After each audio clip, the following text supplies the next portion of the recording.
തുടങ്ങാം. ശരി. Good evening everybody.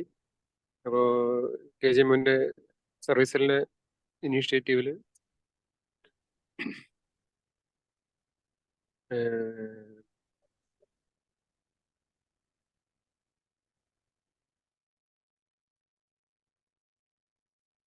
KGMന്റെ സർവീസിലെ ഇനീഷ്യേറ്റീവിൽ KGMS service എന്നുള്ള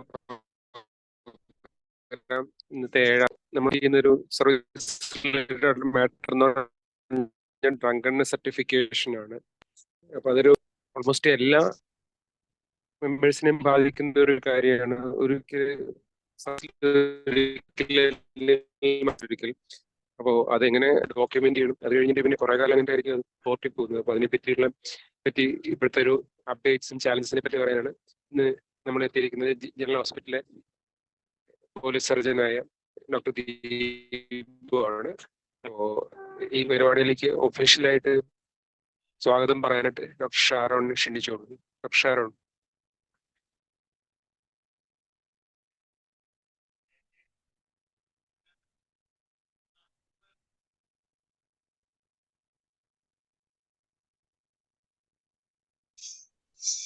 ഹലോ ഷാരോൺ ഇല്ലേ? പോയോ? ഓർത്ത് പോയോ? സ്വാഗതം പറഞ്ഞോളൂ.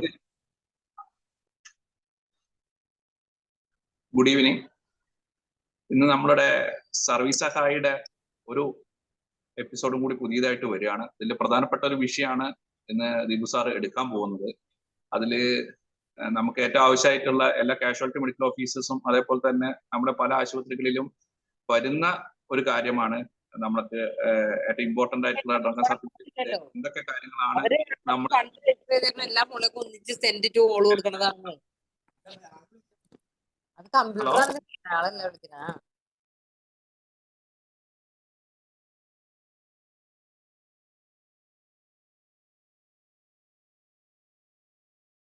ഷാരോൺ സാർ മ്യൂട്ടാണ്.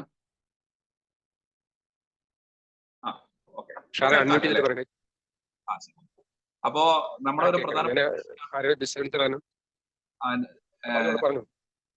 ഇന്ന് ദിവസം എടുക്കാൻ പോകുന്നതിന്റെ ക്ലാസ് എന്ന് പറഞ്ഞിട്ടുണ്ടെങ്കിൽ നമുക്ക് ഏറ്റവും പ്രധാനപ്പെട്ട ഒരു വിഷയമാണ്. എല്ലാ മെമ്പർമാർക്കും പ്രത്യേകിച്ച് കാഷ്വാലിറ്റി മെമ്പർമാർക്ക് ഏറ്റവും കൂടുതൽ തലവേദനയാവുന്ന ഒരു കാര്യമാണ്. പലപ്പോഴും നമ്മളെ പോലീസുകാർ നമ്മളെ കൊണ്ടുവരുന്ന പല മദ്യപാനികളായിട്ടുള്ള ആൾക്കാർക്കുള്ള ഡ്രങ്കൺ സർട്ടിഫിക്കറ്റ് കൊടുക്കുന്നത്. അതിൽ ചില കാര്യങ്ങൾ നമ്മൾ ശ്രദ്ധിക്കേണ്ട കാര്യങ്ങളുണ്ട്. പലപ്പോഴും നമ്മളെ കോടതിയിൽ എത്തുമ്പോൾ ബുദ്ധിമുട്ടുണ്ടാക്കുന്ന കാര്യങ്ങളാണ് ഉണ്ടാവുന്നത്. അതിനെക്കുറിച്ചിട്ടുള്ള ഒരു വിഷയമാണ് ഇന്ന് അവതരിപ്പിക്കാൻ പോകുന്നത്. ഇനി എന്റെ ചുമതലയിലേക്ക് ഞാൻ കടക്കുകയാണ്. ഇന്ന്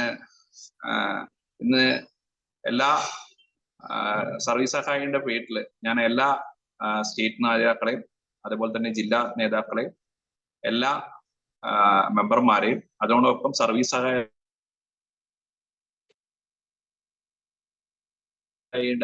ചെയർപേഴ്സൺ ആയിട്ടുള്ള സന്തോഷ്, അതുപോലെ തന്നെ ഇന്നത്തെ നമ്മുടെ വിഷയം പ്രത്യേകമായി അവതരിപ്പിക്കാൻ പോകുന്ന ദീപ് സാറിനെയും ഈ വേദിയിലേക്ക് സ്വാഗതം ചെയ്തുകൊണ്ട് ഞാൻ സന്തോഷ് സാറിന് ഞാൻ കൈമാറുകയാണ് ഇതിന്റെ ചുമതലകൾക്ക് ഇത് കൺട്രോൾ ചെയ്യാൻ. Thank you Sharon. അപ്പോ ഇത് നമ്മുടെ ഇതിനെപ്പറ്റി ഒരു ക്വസ്റ്റ്യൻ ആൻസർ സെഷന് വേണ്ടി വന്നിട്ടുള്ളത് നമ്മുടെ ട്രിവാൻഡ്രം ജനറൽ ഹോസ്പിറ്റലിലെ പോലീസ് സർജനായ ഡോക്ടർ ദീപു ദാമോദരനാണ്. അപ്പോൾ ഡ്രങ്കൺ സർട്ടിഫിക്കറ്റിന്റെ ഷാരോൺ പറഞ്ഞ മാതിരി തന്നെ സർവീസിൽ ഒരിക്കലും അല്ലെങ്കിൽ മറ്റൊരിക്കലും എല്ലാവരും ഫേസ് ചെയ്യുന്ന ഒരു പ്രശ്നമാണ് ഹൗ ടു ഗീവ് എന്താ അതിന്റെ പ്രൊസീജിയർ എന്താണ്, അതിന്റെ ഡോക്യുമെന്റേഷൻ എന്താണ്. കുറെ കാലം കഴിഞ്ഞിട്ടായിരിക്കും ഇതിന് വരുന്നത്. ഇതിന്റെ കോടതി വരുമ്പോൾ നമ്മളോട് ഇങ്ങനത്തെ ക്രോസ് ക്വസ്റ്റ്യൻസ് വരാം. അപ്പൊ അതിനെ പറ്റിയുള്ള ഒരു ജനറൽ അവയർനെസ് ആയിട്ടാണ് ഡോക്ടർ ദീപു ഇപ്പോഴത്തെ ഒരു ചാലഞ്ചസ് എന്തൊക്കെയാണ് എന്നുള്ളതെന്ന് പറഞ്ഞിട്ട് ഒന്ന് എക്സ്പ്ലെയിൻ ചെയ്യാൻ വേണ്ടിയിട്ടാണ് ഡോക്ടർ ദീപു വന്നിട്ടുണ്ട്. അപ്പൊ ആദ്യം അദ്ദേഹം ഒരു ചെറിയ ഷോർട്ട് പ്രസന്റേഷൻ നടത്തിയതിന് ശേഷം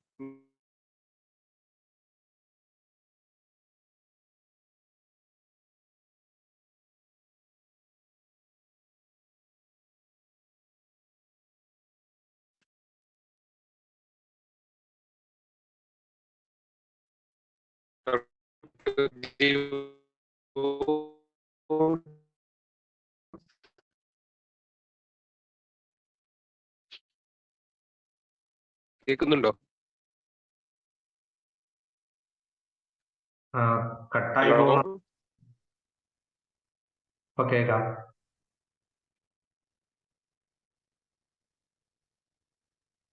ഹലോ ഹലോ, കേൾക്കാമോ സാറേ? ഹലോ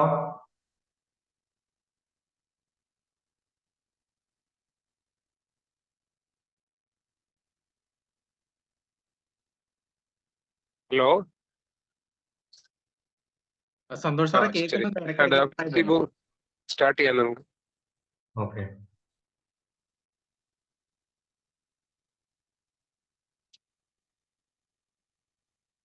കേൾക്കാം കേൾക്കാം.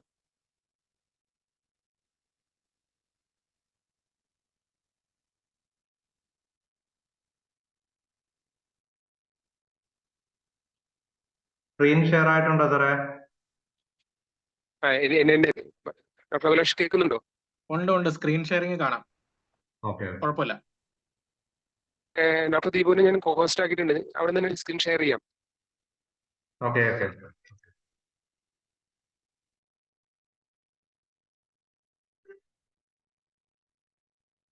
ഓക്കെ സ്ക്രീൻ കിട്ടുന്നുണ്ടല്ലോ സാറേ?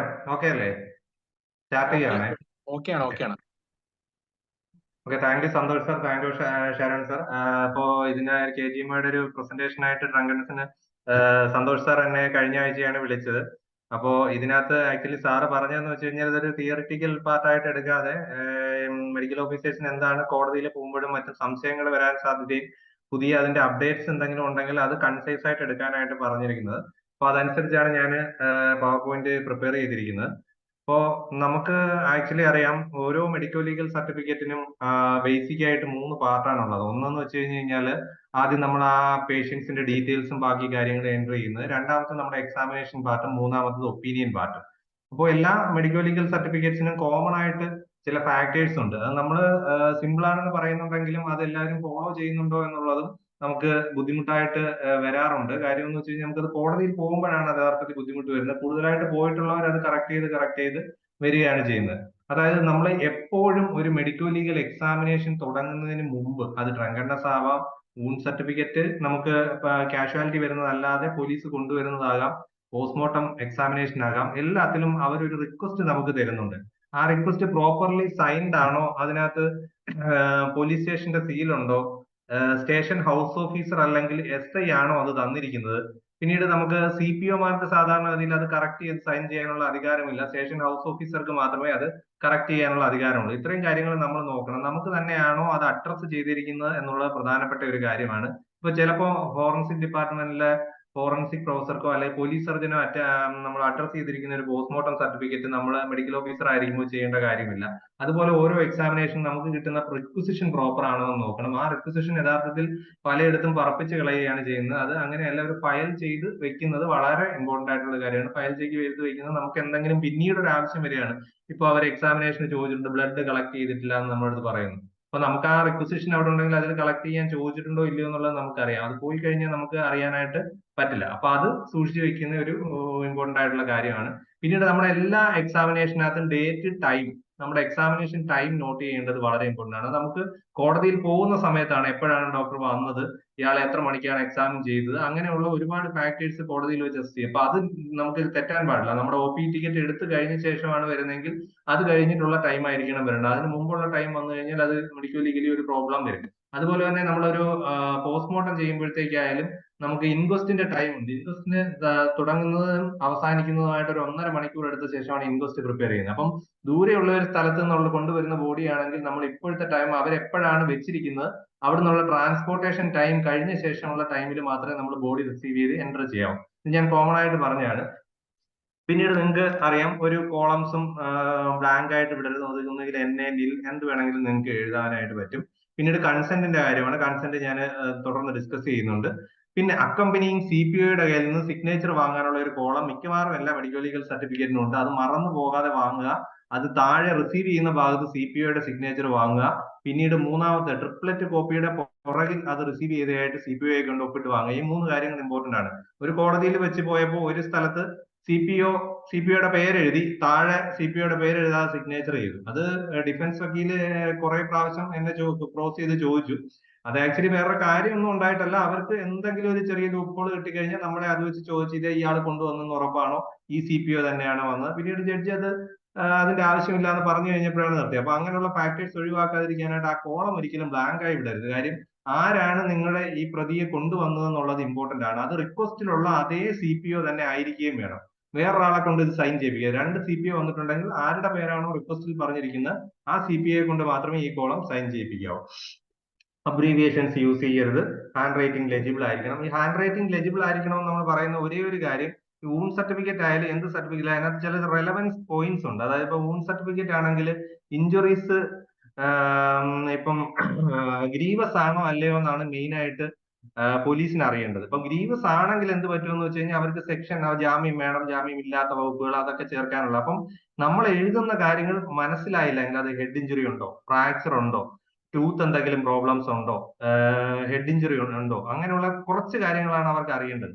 ആ കാര്യങ്ങൾ നമ്മൾ വ്യക്തമായി എഴുതിയില്ലെങ്കിൽ നമ്മുടെ സർട്ടിഫിക്കറ്റ് എക്സ്പെർട്ടുകളുടെ കയ്യിലേക്ക് അവർ ഫോട്ടോ അയച്ചു കൊടുക്കുകയും അതിനെപ്പറ്റി ആ ഒരു സർട്ടിഫിക്കറ്റ് അപ്പോൾ തന്നെ ഒരു ക്രോസ് വിസ്താരം നടക്കുകയും ചെയ്യും. അത് നമുക്ക് ഗുണകരമല്ല. അതേസമയം നമ്മൾ വൃത്തിയായിട്ട് എഴുതുകയാണെങ്കിൽ അതെങ്ങും പോകില്ല. അത് നമ്മുടെ ഒരു സേഫ്റ്റി മെഷറായിട്ടിരിക്കും. പിന്നീട് എപ്പോഴും താഴെയുള്ള ഭാഗങ്ങൾ, അത് ഞാൻ സാധാരണഗതിയിൽ NRSM അങ്ങനെയുള്ള മെമ്മോസിന്റെ അടുത്താണ് പറയുന്നത്.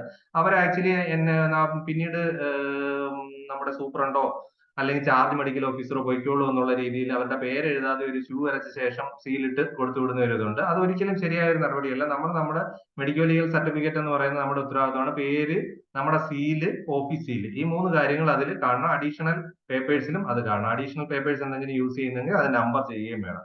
പിന്നീട് സാമ്പിൾസ് കളക്ട് ചെയ്യുന്നത് നമ്മുടെ പ്രസൻസിൽ തന്നെ കളക്ട് ചെയ്യണം. ഇപ്പൊ ആക്ച്വലി വീഡിയോഗ്രാഫിയും കാര്യങ്ങളും പണ്ട് അതിന്റെ ഇമ്പോർട്ടൻസ് ഇല്ലായിരുന്നു.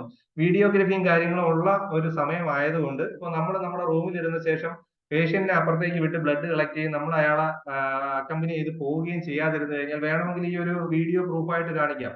ഡോക്ടർ കണ്ടിട്ടില്ല ഏത് പേഷ്യന്റിനെയാണ് എക്സാമിൻ ചെയ്തത് അല്ലെങ്കിൽ ബ്ലഡ് കളക്ട് ചെയ്തത്, ഡോക്ടർ എങ്ങനെ ഉറപ്പിച്ചു, ചെയിൻ ഓഫ് കസ്റ്റഡി അപ്പോൾ ബ്രേക്ക് ആയി എന്നുള്ളത് അവർക്ക് ബാധിക്കാനായിട്ട് പറ്റും. ഈ വീഡിയോഗ്രാഫിയാണ് നമുക്കിപ്പോൾ ഒരുപാട് തലവേദന ഉണ്ടാക്കുന്ന ഒരു കാര്യം. അതുകൊണ്ട് അങ്ങനെയുള്ള ഒരു കാര്യം, നമ്മുടെ ഒരു പ്രസൻസ് നമ്മൾ തന്നെ ചെയ്യണമെന്നില്ല, നമ്മുടെ ഒരു പ്രസൻസ് ആ ഒരു സാഹചര്യത്തിൽ നമ്മൾ ഉറപ്പാക്കുന്നത് ഇമ്പോർട്ടന്റ് ആണ്. പിന്നീട് ഒരിക്കലും ഇപ്പോ ഒരു അഡീഷണൽ ഫാക്ട് പറയുകയാണ്, ഇപ്പൊ ഏജ് എസ്റ്റിമേഷൻ ചെയ്യുകയാണ് അല്ലെങ്കിൽ എന്തെങ്കിലും ടെസ്റ്റുകൾ ചെയ്യുകയാണ്. ഇപ്പൊ നമുക്ക് ചില സമയത്ത് എക്സ്പെർട്ട് ഒപ്പീനിയൻ കൊടുക്കാനായിട്ട് കുറച്ച് ബ്ലഡ് ടെസ്റ്റുകൾ വേണ്ടി വരും. ഒരിക്കലും വെളിയിലുള്ള ഒരു ലാബിൽ നിന്ന് ആക്ച്വലി നമ്മൾ ടെസ്റ്റ് ചെയ്യാൻ പാടില്ല. നമ്മുടെ ഗവൺമെന്റ് ഹോസ്പിറ്റൽ ആണെങ്കിൽ അതിന്റെ ലാബ് അല്ലെങ്കിൽ അതിന്റെ എക്സ്റേ യൂണിറ്റ് അവിടെ നിന്ന് മാത്രമേ നമുക്ക് ഇത് ടെസ്റ്റ് ചെയ്യാനുള്ള അധികാരമുള്ളൂ. അല്ലെങ്കിൽ എന്ത് ചെയ്യണമെന്ന് വെച്ച് കഴിഞ്ഞാൽ നമ്മൾ മെഡിക്കൽ കോളേജിലേക്കാണ് ഇത് വിടേണ്ടത്. അല്ല പ്രൈവറ്റ് ലാബിൽ നിന്നുള്ള ഒരു റിസൾട്ട് നമ്മൾ മെഡിക്കൽ ലീഗൽ ഡോക്യുമെന്റ്സിന്റെ കൂടെ അറ്റാച്ച് ചെയ്യാനായിട്ട് പാടില്ല. പിന്നീട് കൺസെന്റിന്റെ കാര്യം പറയുകയാണെങ്കിൽ നമ്മൾ 3 കാര്യങ്ങളാണ് കൺസെന്റിന്റെ കാര്യം പറയുമ്പോൾ ഉള്ളത്. ഒന്ന്, 12 വയസ്സിന് താഴെ, 12നും 18നും ഇടയിൽ, 18ന് മുകളിൽ. 12ന് താഴെ ആക്ച്വലി കുട്ടിക്ക് ഫിസിക്കൽ എക്സാമിനായിട്ട് ചെയ്യാനായിട്ടുള്ള അധികാരമില്ല. 12നും 18നും ഇടയിൽ ഫിസിക്കൽ എക്സാമിനേഷൻ, ലോക്കൽ എക്സാമിനേഷൻ വരെ നമുക്ക് ചെയ്യാം. പക്ഷേ ഇൻവേസീവ് ആയിട്ടുള്ള ബ്ലഡ് കളക്ടിങ് തുടങ്ങിയ പ്രൊസീജിയർ ഒന്നും 12നും 18നും ഇടയിലുള്ള കുട്ടികളുടെ കൺസെന്റ് എടുത്ത ശേഷം ചെയ്യരുത്. അത് ഗാർഡിയന്റെ കൺസെന്റോട് കൂടിയേ ചെയ്യാവൂ. പിന്നീട് 18 വയസ്സിന് മുകളിലുള്ളവരുടെ എല്ലാ കാര്യങ്ങളും നമുക്ക് കൺസെന്റോട് കൂടി ചെയ്യാം. പക്ഷേ ഫുൾ മെന്റൽ ഡിസീസ് അങ്ങനെയുള്ള കാര്യങ്ങളൊന്നും ഉണ്ടായിരിക്കാൻ പാടില്ല. സെക്ഷൽ അസോൾട്ടിന്റെ കാര്യത്തിൽ ഇതിൽ ഒരു ചെറിയ പോയിന്റ് ഞാൻ പറയുന്നുണ്ട്. അതായത് 12നും 18നും അല്ലെ 12ന് താഴെയുള്ള ഒരു കുട്ടി കൺസെന്റ് തരികയാണ്, പക്ഷെ ഗാർഡിയൻ കൺസെന്റ് തരുന്നില്ല. അപ്പൊ നിങ്ങൾ എന്ത് ചെയ്യും? ആക്ച്വലി നമ്മൾ കുട്ടിയുടെ കൺസെന്റ് ഉണ്ടെങ്കിൽ ഗാർഡിയൻ ചില സമയത്ത് ഇതിനകത്ത് കറക്റ്റ് ആയിട്ടുള്ള കുട്ടിയെ പീഡിപ്പിച്ച ആളുടെ റിലേറ്റീവ് ആയിരിക്കും. അങ്ങനെയുള്ള സാഹചര്യങ്ങൾ നമ്മൾ പോലീസിനെ അറിയിച്ച് ചൈൽഡ് ഡെവലപ്മെന്റ് സൊസൈറ്റിയിൽ നിന്ന് ഒരാളെ കൊണ്ടുവന്ന ശേഷമാണ് ഇത് എക്സാമിൻ ചെയ്യുന്നത്. അതുപോലെ വിക്ടിം ഏതെങ്കിലും സമയത്ത് വിക്ടിം അത് എക്സാമിൻ ചെയ്യാൻ പറ്റില്ല, പക്ഷേ കൂടെ വന്ന ആൾ ഗാർഡിയൻ കൺസെന്റ് തരികയാണ്. വിക്ടിം എപ്പോഴാണോ എക്സാമിനേഷൻ നിർത്താൻ പറയുന്നത് അപ്പോൾ നമ്മൾ നിർത്തുക എന്നുള്ളതാണ് കൺസെന്റിന്റെ റൂൾ. അത് സെക്ഷൽ ഒഫൻസിലാണ്, നമ്മുടെ ഡ്രങ്കണ്ണസിലല്ല. പിന്നീട് നമുക്ക് ഏറ്റവും ഇമ്പോർട്ടന്റ് ആയിട്ട് അറിയേണ്ടത് ഡ്രങ്കണ്ണസിന്റെ കാര്യത്തിലായാലും കൊണ്ടുവരുന്ന പേഷ്യന്റ് അണ്ടർ അറസ്റ്റ് ആണോ എന്നുള്ളതാണ്. അണ്ടർ അറസ്റ്റ് ആണെങ്കിൽ ആക്ച്വലി CRPC 53 പ്രകാരം, അത് 53 എടുത്തു കളഞ്ഞു, ഇപ്പൊ BNSS ആണ്. BNSSനകത്ത് സെക്ഷൻ ഞാൻ നോക്കിയപ്പോൾ 54നകത്ത് സെയിം കാര്യങ്ങളാണ് പറഞ്ഞിരിക്കുന്നത്. അതായത് ഒരു പേഴ്സൺ അണ്ടർ അറസ്റ്റിലാണെങ്കിൽ കളക്ഷൻ ഓഫ് ബ്ലഡ് സാമ്പിൾസ് വരെ ഒരു മോഡറേറ്റ് ഫോഴ്സ് ഉപയോഗിച്ച് നമുക്ക് ചെയ്യാം. അതായത് ഫിസിക്കൽ എക്സാമിനേഷൻ ചെയ്യാം, collection of samples that include blood, semen, sweat, hair, other material evidence for DNA etcetera. അപ്പൊ ഇത്രയും കാര്യങ്ങൾ നമുക്ക് ഒരു മോഡറേറ്റ് ഫോഴ്സ്, ഒരുപാട് ഫോഴ്സ് ഉപയോഗിക്കാനായിട്ട് പറ്റില്ല. മോഡറേറ്റ് ഫോഴ്സ് എന്നുള്ളത് ഡിഫൈൻ ചെയ്തിട്ടുമില്ല. അതുകൊണ്ട് അവർക്ക് ഡിസ്കംഫർട്ട് ഉണ്ടാവാത്ത രീതിയിൽ നമ്മൾ എക്സാമിൻ ചെയ്യുക. ആ ഒരു കേസിലും കൺസെന്റ് എടുക്കുന്നതാണ് നല്ലത്. നമ്മുടെ ഒരു വാക്ചാതുരി ഉപയോഗിച്ച് ഈ കൺസെന്റ് ആക്ച്വലി നിങ്ങളുടെ കൺസെന്റ് ഇല്ലെങ്കിലും ഇത് എക്സാമിൻ ചെയ്യാൻ പറ്റും, കളക്ട് ചെയ്യാൻ പറ്റും, എന്നാലും നിങ്ങളുടെ കൺസെന്റ് വാങ്ങുന്നു എന്ന് പറയുന്നതോടുകൂടി ആരും നമുക്ക് തരാതിരിക്കത്തില്ല സാധാരണഗതിയിൽ. പിന്നീട് നമ്മൾ ഡ്രങ്കണ്ണസിന്റെ കേസ് സ്പെസിഫിക് ആയിട്ട് വരികയാണ്. അപ്പം ഡ്രങ്കണ്ണസ് എന്ന് വെച്ച് കഴിഞ്ഞാൽ ഒരു സ്റ്റേറ്റ് ഓഫ് ഇൻടോക്സിക്കേഷൻ ആണ്. അതിനകത്ത് നമ്മുടെ നോർമൽ ഫാക്കൽറ്റീസ് ഒക്കെ ഔട്ട് ഓഫ് കൺട്രോൾ ആകും. അതുപോലെ തന്നെ നമ്മൾ സാധാരണഗതിയിൽ സേഫ് ആയിട്ട് ചെയ്യുന്ന ഒരു കാര്യം ഡ്രൈവിംഗ് ആയാലും മറ്റു കാര്യങ്ങളായാലും അത് ആ ഒരു മെറ്റീരിയൽ ടൈമിൽ സേഫ് ആയിട്ട് എക്സിക്യൂട്ട് ചെയ്യാനായിട്ട് പറ്റില്ല. അതാണ് സിമ്പിൾ ആയിട്ട് പറഞ്ഞു കഴിഞ്ഞാൽ ഡ്രങ്കണ്ണസിന്റെ ഡെഫിനിഷൻ. 3 സമയത്താണ് നമുക്കിത് എക്സാമിൻ ചെയ്യേണ്ടി വരുന്നത്. ഒന്നാമത്തത് ഡ്രങ്കൺ ഡ്രൈവിംഗിന്റെ സമയത്ത്, 2 ഒരു പബ്ലിക് പ്ലേസിൽ ഡിസോർഡർലി ബിഹേവ് ചെയ്യുന്ന സമയത്ത്, മൂന്നാമത്തത് പ്രൊഹിബിറ്റഡ് ഏരിയയിൽ ഡ്രിങ്കിങ് ചെയ്യുന്ന സമയത്ത്. ഈ ഒരു 3 സാഹചര്യങ്ങളിലാണ് നമ്മൾ സാധാരണഗതിയിൽ പ്രതികളെ കൊണ്ടുവരുമ്പോൾ തന്നെ നമ്മുടെ റിക്വസ്റ്റ് കറക്റ്റ് ആയിട്ട് നോക്കുക, അതിനകത്ത് എന്തൊക്കെ കളക്ട് ചെയ്യാനായിട്ട് ചോദിച്ചിട്ടുണ്ടെന്ന് നോക്കുക, അതുപോലെ തന്നെ പ്രോപ്പർലി റിക്വസ്റ്റ് നമ്മളെ അഡ്രസ് ചെയ്തിട്ടുള്ളതാണോ എന്ന് നോക്കുക.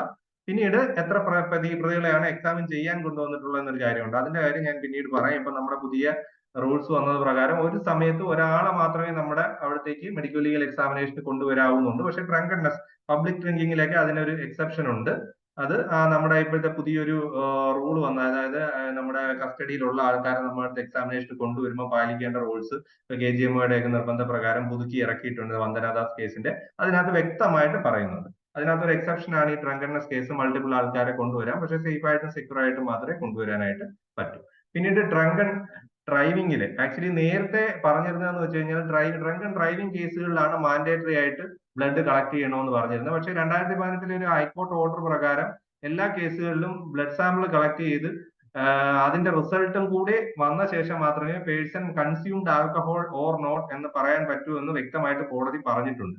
പക്ഷെ നമുക്കിപ്പം പോലീസ് റിക്വസ്റ്റ് തരുന്നതിനകത്ത് ബ്ലഡ് സാമ്പിൾ കളക്ട് ചെയ്യണമെന്നില്ല എങ്കിലും കൺസെന്റോടുകൂടി അത് കളക്ട് ചെയ്യും.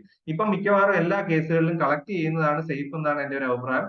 ഇപ്പൊ ആ റൂൾസ് എല്ലാം വന്നു കഴിഞ്ഞ ശേഷം ഇനിയുള്ള കോടതികളിലെ നിങ്ങൾക്ക് അതിന്റെ കാര്യങ്ങൾ മനസ്സിലാവും. കളക്ട് ചെയ്തില്ലെങ്കിൽ അത് ക്രിട്ടിസൈസ് ചെയ്യപ്പെടുമോ, കളക്ട് ചെയ്തു കഴിഞ്ഞു കഴിഞ്ഞാൽ നമുക്ക് ആ സമയത്ത് ഒപ്പീനിയൻ കൊടുക്കാൻ പറ്റുമോ, അതോ റിസർവ് ചെയ്യാൻ പറ്റുമോ, അങ്ങനെയുള്ള കാര്യങ്ങൾ ഇനി അങ്ങോട്ടേക്ക് വരുന്നുണ്ട്.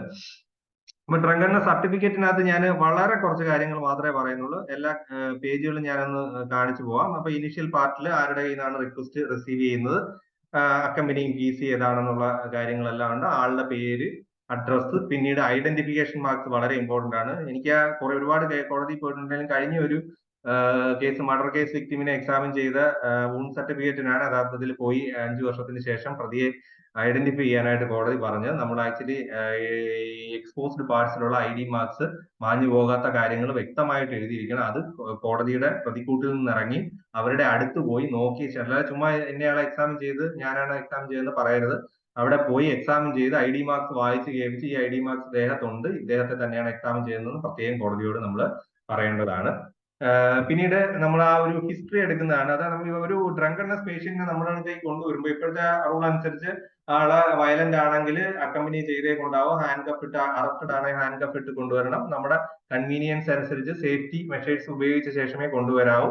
അതുപോലെ തന്നെ ഒരു പോലീസ് ഓഫീസർ നമ്മുടെ വിസിബിലിറ്റി സ്പേസിൽ ഉണ്ടാവണം. നമ്മൾ ചില കേസുകളിൽ മാറ്റി നിർത്തേണ്ടതായിട്ട് വരും, എങ്കിലും വിസിബിലിറ്റി സ്പേസിൽ വേണമെന്നാണ് ഇപ്പോൾ കോടതിയുടെ അല്ലെങ്കിൽ പുതിയ റൂൾസ് വന്നതിനകത്ത് പറഞ്ഞിരിക്കുന്നത്. അപ്പൊ നമ്മളൊരു പേഴ്സൺ നമ്മുടെ റൂമിലേക്ക് വരുമ്പോൾ തന്നെ നമ്മളൊരു ഇനിഷ്യൽ എക്സാമിനേഷൻ ചെയ്യണം. കാര്യം അയാൾ എങ്ങനെയാണ് വരുന്നത്, അയാളുടെ എക്സ്റ്റേണൽ അപ്പിയറൻസസ് എങ്ങനെയാണ്, അയാളുടെ ഗേറ്റ് എങ്ങനെയാണ്, അയാൾ ടോക്കേറ്റീവ് ആണോ കാം ആണോ, അപ്പൊ അങ്ങനെയുള്ള കാര്യങ്ങളെല്ലാം നമുക്ക് അയാൾ നടന്നു വരുന്ന സമയത്ത് തന്നെ ശ്രദ്ധിച്ചു കഴിഞ്ഞു കഴിഞ്ഞാൽ അത് പിന്നീട് എക്സാമിൻ ചെയ്യേണ്ട കാര്യമില്ല. പിന്നീട് അയാളോട് സംസാരിക്കാവുന്ന രീതിയിലാണെങ്കിൽ മദ്യപിച്ചിട്ടുണ്ടോ, മിക്കവാറും എല്ലാവരും സത്യം പറയും. മദ്യപിച്ചിട്ടുണ്ടോ എന്ന് ചോദിച്ചു കഴിഞ്ഞാൽ മദ്യപിച്ചിട്ടുണ്ട്, എപ്പോഴാണ്, എത്ര ക്വാണ്ടിറ്റി അടിച്ചു, അതിന്റെ കൂടെ ഫുഡ് കഴിച്ചിട്ടുണ്ടോ, ഏത് ബ്രാൻഡാണ് അടിച്ചത് എന്ത് ചോദിച്ചു കഴിഞ്ഞാൽ അവർ വ്യക്തമായിട്ടുള്ള ഉത്തരങ്ങൾ സാധാരണ ഗതിയിൽ തരാറുണ്ട്. അപ്പം അവർക്ക് എന്തെങ്കിലും അസുഖങ്ങളുണ്ടോ എന്ന്. ഡ്രങ്കണ്ണസ് സർട്ടിഫിക്കേഷന്റെ കാര്യത്തിലായാലും നമ്മുടെ ക്ലിനിക്കലി നമ്മുടെ അടുത്ത് ഒരു ഡ്രങ്കൺ കേസ് കൊണ്ടുവരികയാണ്, അല്ലെങ്കിൽ ഒരു അൺകോൺഷ്യസ് ആയിട്ടോ സെമി കോൺഷ്യസ് ആയിട്ടോ കൊണ്ടുവരികയാണെങ്കിലും ഏറ്റവും ഇമ്പോർട്ടന്റ് ആയിട്ടുള്ള കാര്യം സബ്ഡ്യൂറൽ ഹെമറേജ് ഉണ്ടോ എന്നുള്ള കാര്യം നമ്മൾ റൂൾ ഔട്ട് ചെയ്യുക എന്നുള്ളതാണ്. ഫ്രോണ്ടൽ ഏരിയയിലുള്ള സബ്ഡ്യൂറൽ ഹെമറേജ്, അതായത് ഒരു ഡ്രങ്കൺ കേസിൽ മൾട്ടിപ്പിൾ ഫോൾസ് ഉള്ള കേസിൽ ആക്ച്വലി അവരുടെ ബ്രെയിൻ കുറച്ച് സ്ട്രങ്കൺ ആയിരിക്കും. അപ്പൊ സബ്ഡ്യൂറൽ സ്പേസ് കൂടുതലായത് കാരണം തീർച്ചയായിട്ടും വീഴുന്ന ആളുകളിൽ ഫ്രോണ്ടൽ ഏരിയയിൽ ഹെമറേജ് ഉണ്ടാവാനായിട്ട്, സബ്ഡ്യൂറൽ ഹെമറേജ് ഉണ്ടാവാനായിട്ട് സാധ്യത കൂടുതലാണ്. ഡെത്ത് ഒന്നും ഉണ്ടാക്കത്തില്ല, അത് ഇറിറ്റേഷൻ ഉണ്ടാക്കും. ചിലവും നമ്മുടെ സാധാരണ ഒരു ഇൻഹിബിറ്ററി കൺട്രോൾ എല്ലാം ഫ്രോണ്ടൽ ഏരിയയിലായതുകൊണ്ട് അത് പോകും. അപ്പം ആള് ഡ്രങ്കൺ ആയിട്ട് തന്നെ ബിഹേവ് ചെയ്യും, സ്ഥിര മദ്യപാനി ആയത് കാരണം ആ ഒരു രീതിയിലേക്ക് വരികയും ചെയ്യും. നമ്മുടെ ഹോസ്പിറ്റലുകളിൽ നിന്ന് തന്നെ ഇങ്ങനെ പറ്റിയിട്ടുണ്ട്. കിടത്തും നമ്മൾ വൈറ്റമിൻസ് കൊടുക്കും, കുറച്ച് ഇഞ്ചക്ഷൻസ് കൊടുക്കും അയാളെ ഒന്ന് കൺട്രോൾ ചെയ്യാനായിട്ട്. അത് കഴിഞ്ഞിട്ട് നോർമൽ സലൈൻ കൊടുക്കും. അത് സ്റ്റെബിലൈസ് ചെയ്ത് അവിടത്തേക്കും വ്യത്യാസം ഡെത്തായി പോകും. അപ്പൊ നമുക്ക് എന്തെങ്കിലും ഡൗട്ട് ഉണ്ടെങ്കിൽ നമ്മുടെ ഐയുടെ ഡയലറ്റേഷൻ പ്രോപ്പർ ആണോ, ഈക്വൽ ആണോ, അങ്ങനെയുള്ള കാര്യങ്ങൾ പ്രത്യേകം നോക്കുകയും CT സ്കാൻ ആവശ്യമാണെങ്കിൽ CT സ്കാൻ എടുക്കുകയും ചെയ്യുക. അതാണ് അതിന്റെ കൂടെയുള്ള ഇൽനെസസിന്റെ കാര്യം പറയുമ്പോഴത്തേക്ക്. അതുപോലെ തന്നെ ഡയബറ്റിക് ആണോ എന്നുള്ള കാര്യം പ്രത്യേകം ശ്രദ്ധിക്കണം. GRBS ചെക്ക് ചെയ്യണം. ജനറൽ അപ്പിയറൻസ് ആൻഡ് ബിഹേവിയറിൽ ഞാൻ പറഞ്ഞു, കയറി വരുമ്പോൾ തന്നെ നിങ്ങൾക്ക് നോക്കാം, ക്ലോത്തിങ് നോക്കാം. ഞാൻ അതിനെപ്പറ്റി കൂടുതലായിട്ട് പറയുന്നില്ല. ജനറൽ ഡിസ്പോസിഷൻ കാം ആണോ, ടോക്കേറ്റീവ് ആണോ, അബ്യൂസീവ് ആണോ, അഗ്രസീവ് ആണോ, അങ്ങനെയുള്ള കാര്യങ്ങളെല്ലാം നിങ്ങൾക്ക് അയാളെ കാണുമ്പോൾ തന്നെ എഴുതാം. സ്പീച്ചിന്റെ കാര്യങ്ങൾ എഴുതാം, ഗെയിറ്റ് എഴുതാം. പിന്നീട് നമുക്ക് ഹയർ ഫങ്ഷൻസ്, അതായത് അയാൾക്ക് സെൽഫ് കൺട്രോൾ ഉണ്ടോ, അയാൾ തുടരെ സംസാരിച്ചുകൊണ്ടിരിക്കുന്നുണ്ടോ, ചിലപ്പോൾ നമ്മളോട് വളരെ ഫ്രണ്ട്ലി ആയിട്ട് ഇടപെടും, അങ്ങനെയുള്ള കാര്യങ്ങൾ. അയാളുടെ മെമ്മറി, ഇമ്മീഡിയറ്റ് ആയിട്ടുള്ള മെമ്മറി, പേരറിയുമോ, റീസെന്റ് ആയിട്ടുള്ള മെമ്മറി, ആ സ്ഥലം അയാൾക്ക് ഐഡന്റിഫൈ ചെയ്യാൻ പറ്റുന്നുണ്ടോ, റിമോട്ട് ആയിട്ടുള്ള മെമ്മറി, മൂന്നും നമുക്ക് ചെക്ക് ചെയ്യാം. പഴയ കാര്യങ്ങൾ ചോദിക്കാം. അപ്പൊ അങ്ങനെയുള്ള കാര്യങ്ങൾ ചോദിച്ച് മെമ്മറി ചെക്ക് ചെയ്യുക. ഇപ്പോൾ എവിടെയാണ്, നമ്മൾ ആരാണ്, അയാളെ എന്തിനാണ് കൊണ്ടുവന്നിരിക്കുന്നത് അറിയാമോ എന്നുള്ളത് നമ്മുടെ ഓറിയന്റേഷൻ ടൈം ആൻഡ് സ്പേസ് നോക്കാനായിട്ട് ചോദിക്കുക. പിന്നീട് ഏറ്റവും ഇമ്പോർട്ടന്റ് ആയിട്ട് നമ്മുടെ മസ്കുലാർ കോർഡിനേഷൻ അല്ലാതെ വരുന്ന ഒരു കാര്യമാണ് റിയാക്ഷൻ ടൈം. അതായത് നമ്മൾ കൊണ്ടുവന്ന ആളോട് എണീറ്റ് നടക്കാനായിട്ട് പറയുക, ഒരു ഡിസ്റ്റൻസിലേക്ക് നടക്കാനായിട്ട് പറയുക. നമ്മൾ ക്ലാപ്പ് ചെയ്യുമ്പോൾ അവിടെ നിന്ന് തിരിഞ്ഞ് നമ്മുടെ നേരെ തിരിച്ചു വരാനായിട്ട് പറയാം. സെറിബെല്ലാർ ഫങ്ഷൻസ് അഫക്റ്റഡ് ആവുന്നത് കാരണം നടക്കാനൊക്കെ സ്ട്രെയിറ്റ് ലൈനിൽ പറ്റുമെങ്കിലും അവിടെ ചെന്ന് തിരിയുക എന്ന് പറയുന്ന ഒരുപാട് സെറിബെല്ലാർ കോർഡിനേഷൻ വേണ്ടുന്ന കാര്യമായിട്ട് സാധാരണഗതിയിൽ അണ്ടർ ദ ഇൻഫ്ലുവൻസ് ആണെങ്കിൽ അത് പ്രയാസമായിരിക്കും, അല്ലെങ്കിൽ സാധിക്കാതെ വരും, വേവറിങ്ങും എല്ലാം വരും. പിന്നീട് നമ്മൾ നോക്കുക, ഏറ്റവും അധികം ഇപ്പൊ കോൺട്രവേഴ്സി ആയിട്ട് വെർഡിക്റ്റിലെല്ലാം വരുന്ന ഒരു കാര്യം സ്മെൽ ഓഫ് ആൽക്കഹോൾ ആണ്. യഥാർത്ഥത്തിൽ നമ്മുടെ എക്സാമിനേഷനകത്ത് നമ്മളൊരു കോമൺ സ്മെൽ ഓഫ് ആൽക്കഹോൾ ഉണ്ടെന്നല്ല, ബ്രത്തിനകത്ത് സ്മെൽ ഓഫ് ആൽക്കഹോൾ പെർസിസ്റ്റന്റ് ആണോ എന്നാണ് നമ്മൾ പറയുന്നത്. ക്ലിനിക്കലി യഥാർത്ഥത്തിൽ അത് എവിഡന്റ് ആണ്. കോടതി പല രീതിയിൽ നിരീക്ഷിച്ചിട്ടുണ്ട്. അപ്പൊ സ്മെൽ ഓഫ് ആൽക്കഹോൾ നമ്മൾ പറയേണ്ടതെന്ന് വെച്ചാൽ പെർസിസ്റ്റന്റ് സ്മെൽ ഓഫ് ആൽക്കഹോൾ, അതായത് നമ്മുടെ എക്സാമിനേഷൻ തുടങ്ങുന്നത് മുതൽ അവസാനം വരെ ആ സ്മെല്ല് പെർസിസ്റ്റ് ചെയ്യുന്നു. നമ്മളിൽ നിന്ന് 30 സെന്റിമീറ്റർ അകലെ ഇരുന്ന് കഴിഞ്ഞാലും ആ സ്മെല്ലുണ്ട്. പിന്നീട് പോയി ഒരു മൗത്ത് വാഷ് ചെയ്ത് കഴിഞ്ഞ് തിരിച്ചു വരുമ്പോഴും ആ സ്മെല്ല് പ്രസന്റ് ആണെങ്കിൽ ആക്ച്വലി നമ്മൾ പെർസിസ്റ്റന്റ് സ്മെല്ല് പ്രസന്റ് ആണ് എന്നുള്ളത് കൊടുക്കും. പിന്നീട് ബാക്കി ലിപ്സ്, ടങ് കാര്യങ്ങളെല്ലാം എക്സാമിൻ ചെയ്യുക. കൺജങ്ക്റ്റീവ് കൺജസ്റ്റഡ് ആണോ എന്ന് നോക്കാം. പീപ്പിൾസിന്റെ റിയാക്ഷൻ, മക്യുവാൻസ് പീപ്പിൾസിന്റെ സൈൻസ് വല്ലതും ഉണ്ടോ, ഡയലേറ്റഡ് ആണോ, സ്ലഗിഷ്ലി റിയാക്റ്റഡ് ആണോ, ഡെട്രങ് കേസുകളിലൊക്കെ നമ്മൾ അത് നോക്കാറുണ്ട്.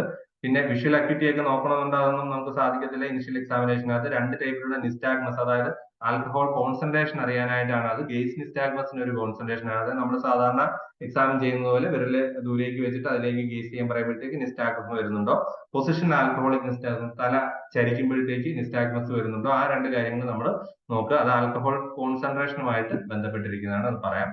ഹിയറിംഗ് നോക്കുക. മസ്കുലാർ കോർഡിനേഷനുള്ള ടെസ്റ്റുകൾ, അതാണ് ഏറ്റവും ഇമ്പോർട്ടന്റ് ആയിട്ട് വരുന്നത്.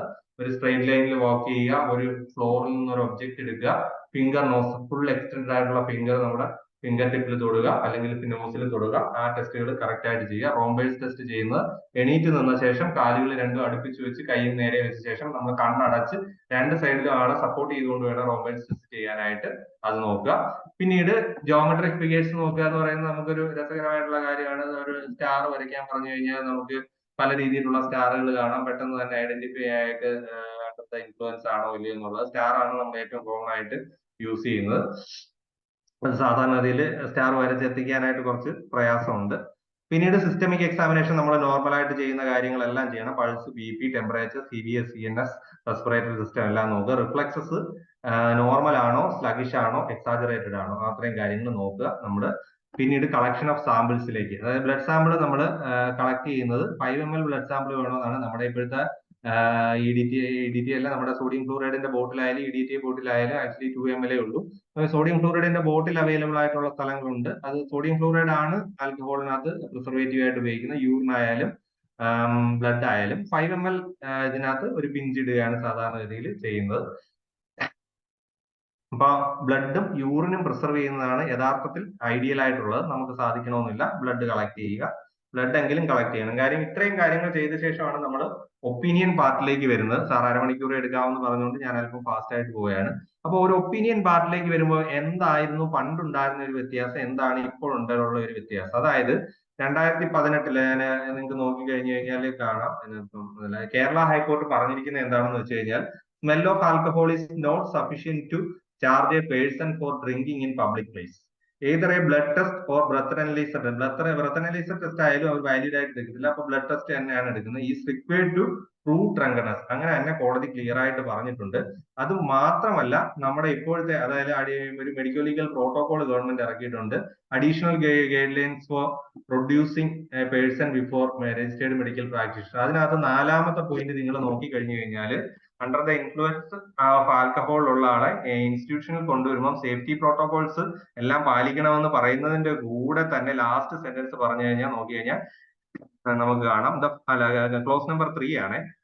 The final opinion in drunkenness certificates need to be given only after blood examination എന്ന് അതിനകത്ത് വ്യക്തമായി പറഞ്ഞിട്ടുണ്ട്. അതുകൊണ്ട് നമ്മൾ ബ്ലഡ് എക്സാമിനേഷൻ ചെയ്യുന്നതാണ് നമ്മുടെ ഇനിയുള്ള സമയത്തേക്ക് നന്നായിട്ട് ഉള്ളത്. അതുകൊണ്ട് ബ്ലഡ് എക്സാമിനേഷൻ പ്രത്യേകം ചെയ്യാനായിട്ട് ശ്രദ്ധിക്കുക. ഇപ്പം ബ്ലഡ് എക്സാമിനേഷൻ റിക്വസ്റ്റിൽ പറയാത്ത കേസുകൾ, ഇപ്പൊ പബ്ലിക് പ്ലേസിൽ ഡിസോർഡർലി ബിഹേവ് ചെയ്യുക, അങ്ങനെ ചെറിയ കേസുകളാണെങ്കിൽ കളക്ട് ചെയ്തിട്ടില്ല എങ്കിൽ നമുക്ക് ഇതിനകത്തുള്ള ആദ്യത്തെ 3 ഒപ്പീനിയൻസ് കൊടുക്കാം. അങ്ങനെയാണ് നമ്മളിപ്പം പലരുമായിട്ടും ഗുജറാത്ത് സാറുമായിട്ട് ഡിസ്കസ് ചെയ്തു, നമ്മുടെ മെഡിക്കൽ കോളേജിൽ ഡിസ്കസ് ചെയ്തു, നമ്മളിപ്പോ യൂഷ്വലായിട്ട് ജനറൽ ഹോസ്പിറ്റലൊക്കെ എഴുതുന്ന ആൾക്കാരുമായിട്ട് ഡിസ്കസ് ചെയ്തു. അപ്പൊ വന്നിരിക്കുന്നതെന്ന് വെച്ച് കഴിഞ്ഞാൽ നേരത്തെ നമ്മൾ എങ്ങനെയാണ് കൊടുക്കുന്നത്? 3 ഒപ്പീനിയൻസ് ആണ്. The person has consumed alcohol and he is under the influence. He has consumed alcohol not under the influence.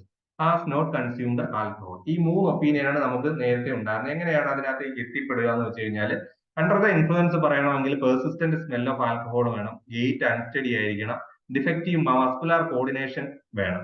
ബാക്കി നമുക്ക് ഐസിന്റെയും പീപ്പിൾസിന്റെയും സ്പീച്ചിന്റെയും അങ്ങനെ അഡീഷണൽ ഇൻഫർമേഷൻസ് അതിന്റെ കൂടെ കറക്റ്റ് ആയിട്ട് തന്നെ. ഈ 3 കാര്യങ്ങൾ മസ്റ്റ് ആയിട്ട് അതിനകത്ത് ക്യാപിറ്റൽ ലെറ്ററിൽ തിക്കായിട്ട് കൊടുത്തിരിക്കുന്ന 3 കാര്യങ്ങൾ ഉണ്ടെങ്കിൽ മാത്രമേ നമ്മൾ അണ്ടർ ദ ഇൻഫ്ലുവൻസ് നമുക്ക് പറയാനായിട്ട് പറ്റുമായിരുന്നു.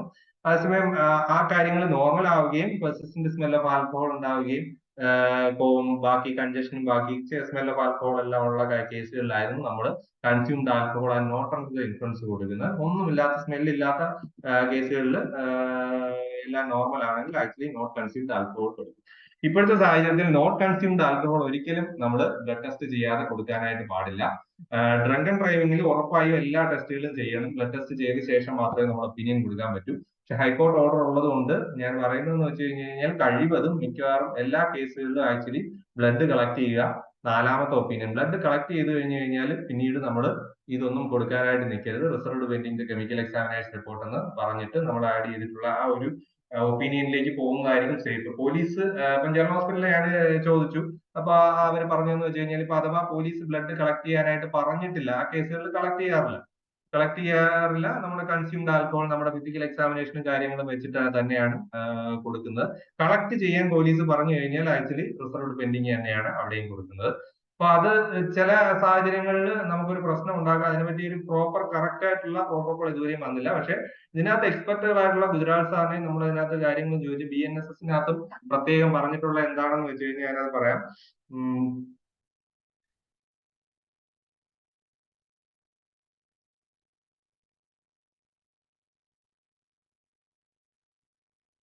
BNSSനകത്ത് ഇപ്പം പുതിയ പ്രോട്ടോകോളിനകത്ത് അതിന്റെ കാര്യങ്ങൾ, അതായത് ശിക്ഷയുടെ കാര്യങ്ങളെല്ലാം വ്യത്യാസപ്പെടുത്തിയിട്ടുണ്ട്.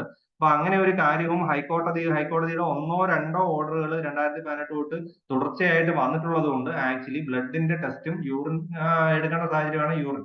അതിനുശേഷം മാത്രം നമ്മൾ ഒപ്പീനിയൻ കൊടുക്കുന്നതായിരിക്കും മിക്ക കേസുകളിലും സേഫ്. നേരത്തെ അത് ഡ്രങ്കൻ ഡ്രൈവിംഗ് ആയിരുന്നു. പക്ഷെ ഇപ്പൊ ഡിസോർഡർലി ബിഹേവ് ചെയ്യുന്ന കേസുകളിലും ആക്ച്വലി അവരെ കോടതി അങ്ങനെ തന്നെയാണ് നിരീക്ഷിച്ചിരിക്കുന്നത്. അപ്പൊ അത് നിങ്ങൾ നോക്കി ചെയ്യുക എന്നുള്ളതാണ് എനിക്കത് പറയാനായിട്ട് ഉള്ളത്. ഇതിനകത്ത് മെയിൻ ആയിട്ട് നമുക്ക് പറയാനുള്ള കാര്യം അതാണ്.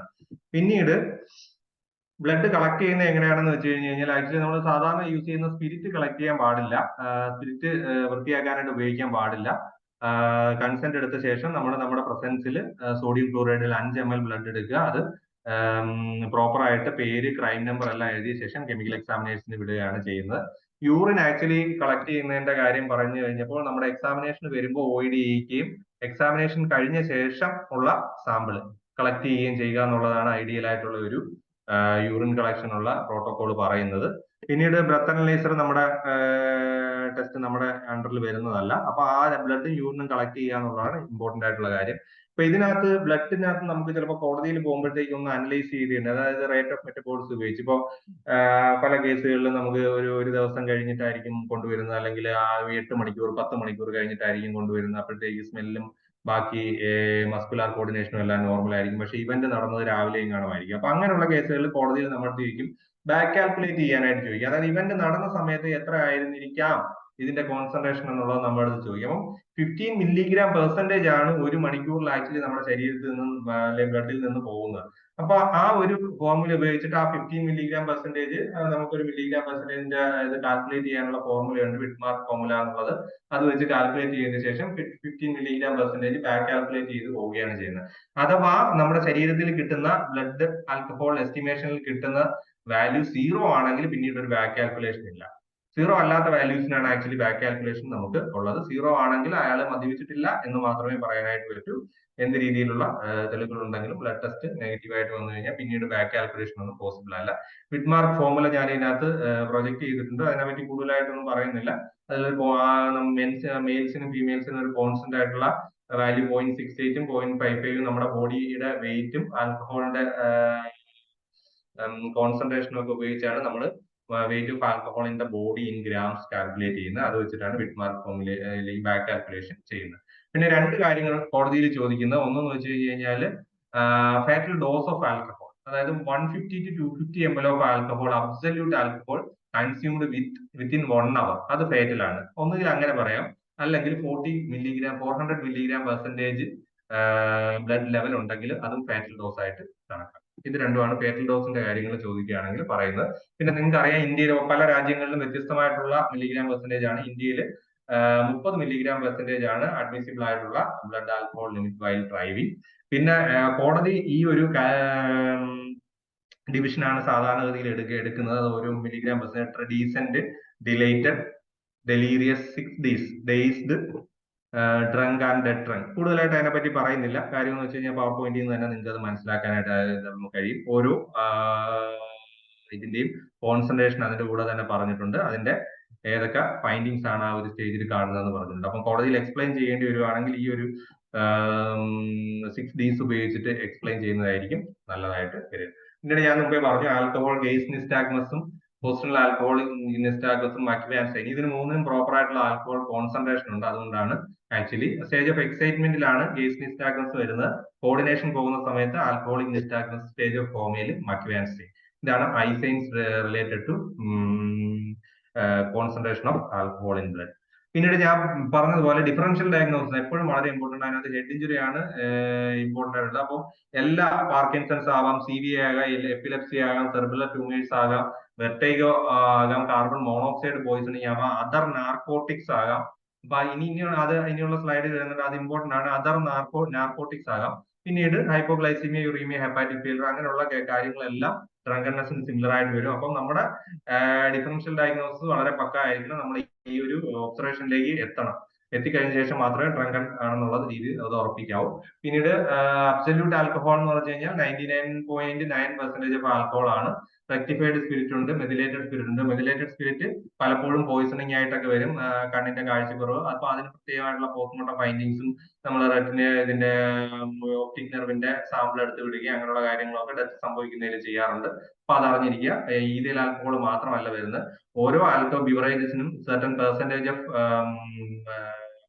ആൽക്കഹോൾ അതിനകത്ത്, ഈഥൈൽ ആൽക്കഹോൾ അതിനകത്ത് അടങ്ങിയിട്ടുണ്ട്. ആ കാര്യങ്ങളും നമ്മൾ ഓർമ്മയിൽ വെക്കുക. പിന്നീട് മെഡിക്കൽ ലീഗലായിട്ട് ഇതിന്റെ ഇമ്പോർട്ടൻസ് എന്ന് വെച്ച് കഴിഞ്ഞാൽ പണ്ട് IPC 85 ഇൻവോളണ്ടറി ഡ്രിങ്കിങ്ങിൽ വരുമായിരുന്നു, IPC 86 വോളണ്ടറി ഡ്രിങ്കിങ്. അപ്പം BNS 23ലും 24ലുമാണ്, ഞാൻ രണ്ടാമത്തെ 23 ആയിരിക്കുന്നത്, 23ലും 24ലുമാണ് ആക്ച്വലി ഇപ്പം അത് ഉൾക്കൊള്ളിച്ചിരിക്കുന്നത്. ഇപ്പൊ ഇൻവോളണ്ടറി ഡ്രിങ്കിങ് ആക്ച്വലി പണിഷബിൾ അല്ല. വോളണ്ടറി ആയിട്ടുള്ള ഡ്രിങ്കിങ് ആണ് ആക്ച്വലി പണിഷബിൾ ആയിട്ട് വരുന്നത്. ഒരാൾ നിർബന്ധിച്ച് കുടിപ്പിച്ചു കഴിഞ്ഞു കഴിഞ്ഞാൽ ആക്ച്വലി അത് ഇതിൽ വരാറില്ല, അത് പരിഗണിക്കാറില്ല. പിന്നീട് സാധാരണ നമുക്ക് ആൽക്കഹോൾ ആൻഡ് ട്രാഫിക് ആക്സിഡൻസ് വരുമ്പോഴത്തേക്ക് എന്തുകൊണ്ടാണ് വരുന്നത് എന്നുള്ളത് നിങ്ങൾ അറിഞ്ഞിരിക്കണം. കോടതിയിൽ ചോദിക്കുമ്പോഴത്തേക്ക് ആക്ച്വലി റിയാക്ഷൻ ടൈം നമുക്ക് സാധാരണഗതിയിലുള്ള ഒരു റിയാക്ഷൻ ടൈം കിട്ടില്ല. അതുപോലെ തന്നെ ഫോൾസ് കോൺഫിഡൻസ് ഉണ്ടാകാം, മസ്കുലാർ ഇൻകോർഡിനേഷൻ ഉണ്ടാകാം, visual activity, auditory activity prime. ഇത്രയും കാരണങ്ങൾ കൊണ്ടാണ് ആൽക്കഹോളിന്റെ കോൺസെൻട്രേഷൻ കൂടുമ്പോഴത്തേക്ക് ആക്സിഡന്റുകൾ ഉണ്ടാകുന്നത്. പിന്നീട് നമുക്കറിയാം, പണ്ട് 2000 രൂപ ഫൈൻ ആയിരുന്നതൊക്കെ മാറ്റി ഇപ്പൊ ആദ്യത്തെ കുറ്റകൃത്യത്തിന് 6 മാസം തടവും 10,000 രൂപ ഫൈനുമാണ്. രണ്ടാമത് നമ്മൾ റിപ്പീറ്റ് ചെയ്ത് കഴിഞ്ഞാൽ 2 വർഷം വരെ തടവും 15,000 രൂപ ഫൈനുമാണ്. അതുപോലെ തന്നെ ഇപ്പോഴത്തെ BNSSനകത്ത് ഒരു 22 വ്യത്യാസങ്ങൾ വരുത്തിയിട്ടുണ്ട്. അതായത് drunken driving causing injury, the offender can be imprisoned for 2 years. അപ്പോ drunken driving causing death, the offender can be imprisoned for 2 to 7 years. അതാണ് BNSSൽ പുതിയ ഡ്രങ്കൺ ഡ്രൈവിംഗിന്റെയും അതിന്റെ പണിഷ്മെന്റിന്റെയും കാര്യങ്ങളിൽ പറഞ്ഞു വരുന്നത്. അപ്പൊ 2 മുതൽ 7 വർഷം വരെ ഡ്രങ്കൺ ഡ്രൈവിംഗ് ആൻഡ് ഡെത്ത് ഇതില് അപ്പം ഇംപ്രിസൺമെന്റ് ഒക്കെ വ്യത്യാസപ്പെടുത്തിയിട്ടുണ്ട്. പിന്നീട് നമ്മുടെ മെഡിക്കൽ പ്രാക്ടീസിൽ നമ്മൾ പ്രാക്ടീസ് ചെയ്യുന്ന സമയത്ത് ഒരിക്കലും ആൽക്കഹോൾ കഴിച്ച അല്ലെങ്കിൽ അണ്ടർ ദ ഇൻഫ്ലുവൻസ് നമ്മൾ സർജറി ചെയ്യാൻ പാടില്ല, പേഷ്യന്റിനെ എക്സാമിൻ ചെയ്യാൻ പാടില്ല, ഡ്യൂട്ടി ടൈമിൽ മദ്യപിക്കാനായിട്ട് പാടില്ല. അപ്പൊ അങ്ങനെ ഒരു കേസിൽ വരികയാണെങ്കിൽ പണ്ട് നെഗ്ലിജൻസിന്റെ ഒരു സെക്ഷനിലായിരുന്നു വരുന്നത്, 304 IPCയിലായിരുന്നു. അതിപ്പം BNSൽ 106(1) എന്ന സെക്ഷനിലേക്ക് മാറ്റിയിട്ടുണ്ട്. ഇതിലൊന്നും വലിയ വ്യത്യാസങ്ങൾ, അതായത് ശിക്ഷയിലോ അതിന്റെ ക്ലോസിലോ ഒന്നും വലിയ വ്യത്യാസങ്ങളൊന്നും ഞാൻ കണ്ടില്ല നോക്കിയിട്ട്. കൂടുതൽ ഡീറ്റെയിൽഡ് ആയിട്ടുള്ള കാര്യങ്ങൾ നമുക്ക് അതിന്റെ ലഭ്യമായിട്ട് വരുന്നതേ ഉള്ളൂ. ഇനിഷ്യൽ ആയിട്ട് നോക്കിയതിൽ അതിൽ സെക്ഷൻ ചേഞ്ച് ചെയ്തിട്ടുണ്ടെന്നേ ഉള്ളൂ. നമ്മൾ പണ്ട് ഉപയോഗിച്ചിരുന്ന സെക്ഷൻസ് മാറ്റിയിട്ടുണ്ട്. ഇപ്പൊ അതിനകത്ത് പണിഷ്മെന്റും ബാക്കി കാര്യങ്ങളും എല്ലാം സിമിലർ ആയിട്ടാണ്, നോ ചേഞ്ച് എന്ന് പറഞ്ഞിട്ടാണ് ഇട്ടിരിക്കുന്നത്. നമുക്കെതിരെ പേഷ്യന്റിന് ഡാമേജസിന് സ്യൂ ചെയ്യാം, നെഗ്ലിജൻസിന്റെ കേസിൽ വരും. പിന്നീട് ഇപ്പോഴുള്ള ഒരു നമ്മൾ ഫേസ് ചെയ്യുന്ന ഒരു പ്രശ്നം എന്ന് വെച്ച് കഴിഞ്ഞാൽ ഇപ്പൊ ആൽക്കഹോൾ ഒന്നും അല്ല വരുന്നത്. അപ്പോ പല രീതിയിലുള്ള ഡ്രഗ്സ് ആണ് ആക്ച്വലി വരുന്നത്. അപ്പൊ ഇനിയുള്ള കാലഘട്ടത്തിൽ ആൽക്കഹോളിനേക്കാളും കൂടുതൽ അലീജ്ഡ് ഡ്രഗ്സിനെയാണ് നമുക്ക് എക്സാമിൻ ചെയ്യേണ്ടി വരിക. അപ്പൊ അങ്ങനെയുള്ള കേസുകൾ നമ്മൾ പ്രോപ്പർ ആയിട്ടുള്ള ഒരു ഹിസ്റ്ററിയും ഏത് മെത്തേഡിലാണ് അവര് ഡ്രഗ് എടുത്തത് എന്ന് ചോദിക്കേണ്ടത് വളരെ ഇമ്പോർട്ടന്റ് ആണ്. നമ്മൾ ഓറലി ആണോ എടുത്തത്, നോസ് വഴിയാണോ എടുത്തത്, ഇഞ്ചെക്ട് ചെയ്യുകയാണോ ചെയ്തത്, എല്ലാ പോസിബിൾ വേസിലും നമ്മളത് എക്സാമിൻ ചെയ്തിരിക്കണം. അതുപോലെ തന്നെ നമ്മുടെ ഓറൽ ക്യാവിറ്റി എക്സാമിൻ ചെയ്യണം, ഇഞ്ചക്ഷൻ മാർക്സ് ബോഡിയിൽ ഉണ്ടോ എന്നുള്ളത് എക്സാമിൻ ചെയ്യണം. ഉണ്ടെങ്കിൽ മൾട്ടിപ്പിൾ ആയിട്ടുള്ള ഇപ്പം ടാറ്റൂയിങ് ഒക്കെ നടത്തിയിട്ടുണ്ടോ, സ്കാറിങ് ഉണ്ടോ, അങ്ങനെ മൾട്ടിപ്പിൾ ആയിട്ടുള്ള ഡ്രഗ് ഇൻടേക്കിന്റെ ഹിസ്റ്ററികളുണ്ടോ, അതിനുള്ള സയൻസ് ഉണ്ടോ, അങ്ങനെയുള്ള കാര്യങ്ങളെല്ലാം ഡ്രഗ്സിൽ ആൽക്കഹോൾ അല്ലാത്ത രീതിയിൽ നോക്കേണ്ടി വരും. അപ്പോ പ്രോപ്പർ ആയിട്ട് അതിനൊരു ഫോർമാറ്റ് തന്നെ നമ്മുടെ മെഡിക്കൽ ലീഗൽ കോഡിൽ കൊടുത്തിട്ടുണ്ട്. അത് വിക്ടിമിനെ, അതായത് റേപ്പ് കേസിലൊക്കെ വിക്ടിമിനെ എക്സാമിൻ ചെയ്യാനുള്ള രീതിയിലാണ് അത് കൊടുത്തിരിക്കുന്നത്. പക്ഷെ അതിലേക്ക് മാത്രമല്ല, ഏതൊരു കേസിലും ഇപ്പൊ ഒരു ഡ്രഗ്സിന്റെ ഇൻവെസ്റ്റിഗേഷൻ ആയിട്ട് മാത്രം വരികയാണെങ്കിൽ, അതായത് കുറച്ചുകൂടെ നാൾ കഴിയുമ്പോഴത്തേക്ക് നമ്മുടെ കാഷ്വാലിറ്റികളെല്ലാം ആ ഒരു ഫോർമാറ്റ് കൂടി പ്രത്യക്ഷപ്പെടാനുള്ള സാധ്യതകൾ നമുക്ക് തള്ളിക്കളയാൻ പറ്റത്തില്ല. ഇപ്പം ഡ്രങ്കൺ ഡ്രൈവിംഗിൽ തന്നെ അല്ല, ഡ്രങ്കന്റെ സർട്ടിഫിക്കറ്റ് മാത്രമേ ഉള്ളൂ. അപ്പൊ അങ്ങനെയുള്ള കേസിൽ കുറച്ച് സാമ്പിളുകളൂടെ നമ്മൾ എടുക്കേണ്ടി വരും, ബ്ലഡും യൂറിനും അല്ലാതെ. ബ്ലഡും യൂറിനും കളക്ട് ചെയ്യുക, വൊമിറ്റസ് ഉണ്ടെങ്കിൽ അത് എടുക്കുക. ചില കേസുകളിൽ ലോസ് ഓഫ് കോൺഷ്യസ്നസോ സെമി കോൺഷ്യസ്നസോ ഉണ്ടെങ്കിൽ നമ്മൾ ആസ്പിറേറ്റ് ചെയ്യേണ്ടി വരും. സ്റ്റൊമക് ആസ്പിറേറ്റ് എടുക്കുകയാണെങ്കിൽ അത് സാച്ചുറേറ്റഡ് സലൈനകത്ത് നമ്മൾ പ്രിസർവ് ചെയ്യുക, പോലീസ് ആവശ്യപ്പെടുകയാണെങ്കിൽ കൊടുക്കുക. അത് പ്രിസർവ് ചെയ്യണം. ഇതിലുള്ള സാമ്പിൾസ് പ്രിസർവ് ചെയ്യുക എന്ന് പറയുന്നത് വളരെ ഇമ്പോർട്ടന്റ് ആണ്. കാര്യം ഒരു നിശ്ചിത മാസങ്ങൾ, 2-3 മാസങ്ങൾക്ക് ശേഷം നമുക്കത് പോലീസിനെ അറിയിച്ച് ഡിസ്കാർഡ് ചെയ്ത് കളയാം. പക്ഷെ സാമ്പിൾസ് ഒരിക്കലും ഒരു പോയിസണിങ് ആയാൽ പോലും അതെടുത്ത് കളയരുത്. നമ്മൾ ആസ്പിറേറ്റ് ചെയ്യുന്ന സാമ്പിള് നമ്മൾ സൂക്ഷിക്കുക തന്നെ ചെയ്യണം. കാര്യം പിന്നീട് പോസ്റ്റ്മോർട്ടം ചെയ്യുന്ന ചിലപ്പോൾ 10-15 ദിവസത്തിന് ശേഷമായിരിക്കും. അപ്പൊ അതിനകത്ത് പോയിസൺ ഒന്നും കാണില്ല, നമ്മുടെ ആസ്പിറേറ്റിനകത്ത് അതായിരിക്കും. അപ്പൊ ചിലപ്പോൾ പോലീസ് ചോദിച്ചു വരും. അപ്പൊ നമുക്ക് കൊടുക്കാനായിട്ട് പറ്റണം. 3 മാസം വരെ അത് കീപ്പ് ചെയ്യുക. അതിനുശേഷം അത് ഡിസ്പോസ് ചെയ്യാവുന്നതാണ്. ഡിസ്പോസലിന്റെ കമ്മിറ്റി കൂടിയ ശേഷമേ ഡിസ്പോസ് ചെയ്യാവൂ. അതിന് റൂൾസ് ഉണ്ട്. അപ്പോ നേസൽ സ്വാബ് വേണമെങ്കിൽ ഇതിനകത്ത് എടുക്കാം, അതായത് അഡ്മിനിസ്ട്രേഷൻ നോസ് വഴി ആണെങ്കിലുള്ളത്. വൊമിറ്റസ് പാർട്ടിക്കിൾസ്, ബ്ലഡ്, യൂറിൻ, ഇനി other nature of samples as the case demands എന്നാണ് ഇതിനകത്ത് ഇപ്പൊ പറഞ്ഞിരിക്കുന്നത്. ഇപ്പൊ ഒരു 72 മണിക്കൂറിനുള്ളിൽ ഡ്രഗ് വിക്ടിമിനെ കൊണ്ടുവരികയാണെങ്കിൽ സാമ്പിൾസ് എടുത്തിട്ട് പ്രയോജനമുള്ളൂ. അത് കഴിഞ്ഞ ശേഷം വലിയ ഇമ്പോർട്ടൻസ് ഇല്ല എന്നുള്ളതാണ് പറയുന്നത്. 7 ദിവസം വരെ വേണമെങ്കിൽ നമുക്ക് എടുക്കാം. 72 hours വരെ മസ്റ്റായിട്ടും നമുക്ക് കളക്ട് ചെയ്യണം, പ്രിസർവ് ചെയ്യുകയും വേണം. അപ്പൊ ഞാൻ ഇത് തന്നിരിക്കുന്നത് കാണാമോ എന്ന് അറിയത്തില്ല. ഇത് നമ്മുടെ മെഡിക്കൽ ലീഗൽ അറിഞ്ഞിരിക്കണം എല്ലാവരും. മെഡിക്കൽ ലീഗൽ കോഡിൽ report of examination of A victim എന്നുള്ള മാറ്റി കഴിഞ്ഞാൽ Ali's to have been drugged എന്നുള്ളതാണ്. അതിനകത്ത് പ്രത്യേകിച്ച് ചെയ്യേണ്ട എക്സാമിനേഷനുകൾ എല്ലാം പറയുന്നുണ്ട്. ഒപ്പീനിയൻ വേണമെങ്കിൽ റിസർവ് ചെയ്യാൻ, reserved pending the report of laboratory ഇൻവെസ്റ്റിഗേഷനും ഫിസിക്കൽ എക്സാമിനേഷനിൽ ആ ഒരു ഡ്രഗ് അലീജ് ചെയ്തതായിട്ട് പ്രൂവ് ചെയ്തിട്ടുണ്ടെന്നുള്ള ആ 2 ഒപ്പീനിയൻ ആണ് മിക്കവാറും കേസുകളിൽ നമ്മൾ അതിനകത്ത് reserved pending the report of laboratory investigation തന്നെ ആയിരിക്കും ടിക്ക് ചെയ്യേണ്ടി വരിക. കാര്യം ഏത് ഡ്രഗ് ആണ്, മൾട്ടിപ്പിൾ ഡ്രഗ്സ് ആണോ ഒന്നും നമുക്ക് അറിയത്തില്ല, സ്മെല്ലൊന്നും കാണത്തില്ല. അപ്പം ഇനിയുള്ള സമയത്ത് ഈ ഒരു കാര്യം കൂടെ നമ്മുടെ മനസ്സിൽ വെച്ചേക്കുക. പിന്നീട് സാമ്പിളുകൾ കളക്ട് ചെയ്യാൻ മാത്രമായിട്ട് ഒരു ഫോർമാറ്റ് നമ്മുടെ കാഷ്വാലിറ്റികൾ എല്ലാം ഉണ്ട്. DNA സാമ്പിളിംഗ് ആയാലും നെയിൽസ്, നെയിൽ ക്ലിപ്പിംഗ്സ്, അങ്ങനെ ഇപ്പൊ എന്തെങ്കിലും രീതിയിലുള്ള ഒരു വിക്ടിമിനെ അല്ലെങ്കിൽ ഒരു അസോൾട്ടന്റിനെ കൊണ്ടുവരികയാണെങ്കിൽ സാമ്പിളുകൾ മാത്രം കളക്ട് ചെയ്യേണ്ടി വരികയാണെങ്കിൽ ആ ഒരു ഫോർമാറ്റാണ് നമ്മൾ ഉപയോഗിക്കുന്നത്. അതിൽ എന്തെങ്കിലും കളക്ട് ചെയ്യാൻ പറ്റാത്തതുണ്ടെങ്കിൽ ആക്ച്വലി അതിനകത്ത് എഴുതാനായിട്ട് എന്തുകൊണ്ട് കളക്ട് ചെയ്യാൻ പറ്റിയില്ല എന്നുള്ളത് ഇതിനകത്ത് കറക്റ്റ് ആയിട്ട് എഴുതണം. ഇപ്പൊ ആള് വില്ലിങ് അല്ല, ഇപ്പം സമ്മതിക്കുന്നില്ല എങ്കിൽ അപ്പം കൺസെന്റ് തരുന്നില്ല എന്നുള്ള കാര്യങ്ങളൊക്കെ അതിൽ നോട്ട് ചെയ്യാനുള്ള ഏരിയ ഉണ്ട്. അല്ലെങ്കിൽ ഏതെങ്കിലും സാമ്പിളുകൾ പോലീസ് ചോദിച്ചിരുന്നു, ചിലപ്പോ പെനൈൽ വാഷ് ചോദിച്ചേക്കും, പെനൈൽ സ്വാബ് ചോദിക്കും. രണ്ടിന്റെയും കൂടെ ആവശ്യമില്ല, പെനൈൽ സ്വാബോ പെനൈൽ വാഷിന്റെ ഏതെങ്കിലും ഒരെണ്ണത്തിന്റെ മതി. പിന്നീട് നമുക്ക് കളക്ട് ചെയ്യാൻ പറ്റാത്ത രീതിയിലുള്ള സാമ്പിളുകളും ബോഡി വാഷ് എന്നൊക്കെ പറഞ്ഞിട്ട് അവർ എഴുതി കൊണ്ടുവരും. അതൊന്നും അല്ല അവർ ഉദ്ദേശിക്കുന്നത്. അപ്പം അങ്ങനെയുള്ള തെറ്റായിട്ടുള്ള ഇൻഫർമേഷൻസ് അല്ല ഏതുണ്ടെങ്കിൽ ഒന്നുകിൽ അത് SIയെ കൊണ്ട് തന്നെ നമ്മൾ ഈ സാമ്പിളിന്റെ ആവശ്യമുണ്ടോ, ഇല്ലെങ്കിൽ അത് വെട്ടിത്തരിക എന്ന് പറഞ്ഞിട്ട് വെട്ടി അയാളെ കൊണ്ട് സൈൻ ചെയ്യിപ്പിക്കുക. പിന്നീട് കളക്ട് ചെയ്യേണ്ട കാര്യം ഇല്ലെങ്കിൽ നമ്മൾ ഇതിന്റെ സർട്ടിഫിക്കറ്റിനകത്ത് പ്രോപ്പർ ആയിട്ട് അത് റെക്കോർഡ് ചെയ്യണം. പിന്നീട് എപ്പോഴും നിങ്ങൾ ശ്രദ്ധിക്കേണ്ടത്, പല കേസുകളിൽ, അതായത് ഇപ്പൊ പൊട്ടൻസി കേസിലൊക്കെ ആണെങ്കിൽ 96 മണിക്കൂറിനുള്ളിലൊക്കെ കൊണ്ടുവരികയാണെങ്കിൽ സാമ്പിളുകൾ ഒന്നും അവർ ചോദിക്കത്തില്ല. റേപ്പ് പൊട്ടൻസി കേസുകളിലും സാമ്പിളുകൾ നിങ്ങൾ മസ്റ്റ് ആയിട്ട് കളക്ട് ചെയ്തിരിക്കണം. ആ ഒരു നിശ്ചിത ടൈം ലിമിറ്റിനുള്ളിലാണെങ്കിൽ ഒരു blood sample, nail clipping, penile hair sample അല്ലെങ്കിൽ ലോക്കൽ ഏരിയയിൽ നിന്ന് ഒരു ഹെയർ സാമ്പിൾ, ഒരു പെനൈൽ സ്വാബോ ഒരു പെനൈൽ വാഷോ, ഇത്രയും കാര്യങ്ങൾ കളക്ട് ചെയ്ത് അങ്ങ് വിടുന്നതാണ് സേഫ്റ്റി. നമ്മൾ കോടതി ചെല്ലുമ്പോൾ അല്ലെങ്കിൽ വെറുതെ നമ്മൾ തെളിവുകൾ എടുത്തില്ല എന്നുള്ള ഒരു പഴി നമ്മൾ കേൾക്കേണ്ടി വരും. അപ്പൊ ഇത്രയും കാര്യങ്ങളാണ് ആക്ച്വലി എനിക്ക് ഇതിനകത്ത് പറയാനായിട്ടുള്ളത്. ഇപ്പൊ ഒരുവിധം നമ്മുടെ ഇപ്പോഴത്തെ റീസെന്റ് ആയിട്ടുള്ള കാര്യങ്ങളും നമുക്ക് അറിയേണ്ട കാര്യങ്ങളും കവർ ചെയ്തു എന്ന് തോന്നുന്നു. പിന്നീട് ഇപ്പൊ നിങ്ങൾക്ക് വാസ്റ്റ് ആയിട്ട് കാഷ്വാലിറ്റിയിൽ ഇരിക്കുന്നവർക്കൊക്കെ ഒരുപാട് കോടതിയിൽ പോകുമ്പോൾ ക്വസ്റ്റ്യൻസ് കേട്ടേണ്ടി വരും. അപ്പൊ അതിലറിയാവുന്ന കാര്യങ്ങൾ ഞാൻ പറഞ്ഞുതരാം. അറിയാത്ത കാര്യങ്ങൾ ഞാൻ പിന്നീട് ഗുജറാത്ത് സാറിനോടോ മറ്റൊക്കെ ചോദിച്ച് നിങ്ങൾക്ക് അത് കറക്റ്റ് ആയിട്ടുള്ള, പിന്നെ നമുക്ക് എല്ലാ കാര്യങ്ങളിലും ഒരു ക്ലിയർ കട്ട് ആയിട്ടുള്ള അറിവുള്ളത് കാര്യങ്ങൾ മാത്രം നമ്മൾ പറയുന്നതാണ് നല്ലത്. കാര്യം ഒരു സംശയമുള്ളത് നമ്മൾ ഒരു പ്രോപ്പറായിട്ട് പല കാര്യങ്ങളും നമുക്ക് ഒരുപാട് സംശയങ്ങൾ വരുന്നുണ്ട്. അത് പ്രോപ്പർ ഡിസ്കഷന് ശേഷം ഒരു കോമൺ ഒപ്പീനിയൻ ആക്കിയ ശേഷം, ഇപ്പൊ ഇന്നത്തെ ആ റിസൾട്ടിന്റെ കാര്യമായാലും ഞാൻ ഒരുപാട് പേരോട് ചോദിച്ചു അതെങ്ങനെയാണെന്നുള്ളത്. നമ്മൾ പല ഒപ്പീനിയനുകളും എടുത്ത് അത് കൺസൈസ് ചെയ്ത ശേഷമാണ് നിങ്ങൾക്ക് അത് പറഞ്ഞു തന്നിരിക്കുന്നത്. Okay, thank U.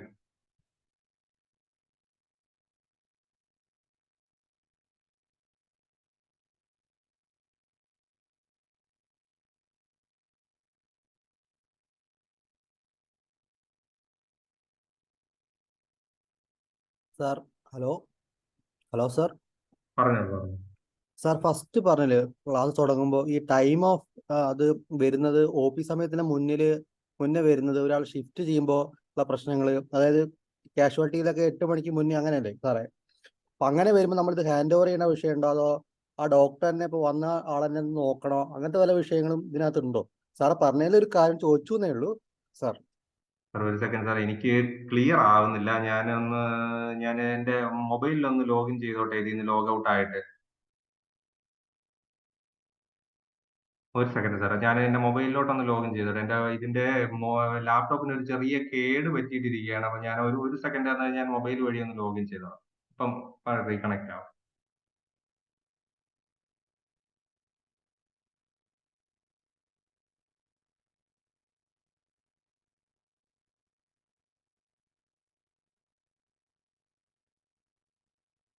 ഒരു സെക്കൻഡ്.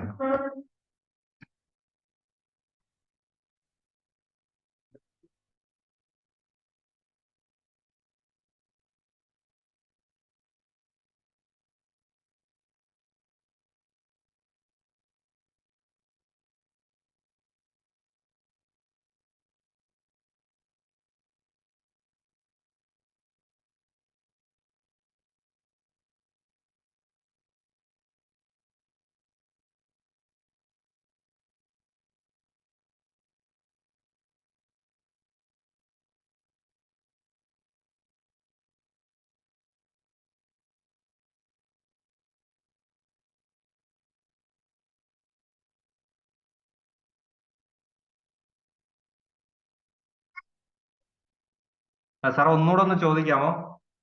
സാർ ഹലോ, കേൾക്കാമോ സാർ? കേൾക്കാമോ? കേൾക്കാം സാർ, ഒന്ന് ഉറക്കെ പറഞ്ഞാൽ മതി. ഓക്കെ. അതായത് നമ്മളിപ്പോ ഈ സാർ പറഞ്ഞല്ലോ ഫസ്റ്റ് ക്ലാസ് തുടങ്ങുമ്പോൾ തന്നെ ഈ സമയത്തിന്റെ കാര്യം പ്രത്യേകം പറഞ്ഞല്ലോ.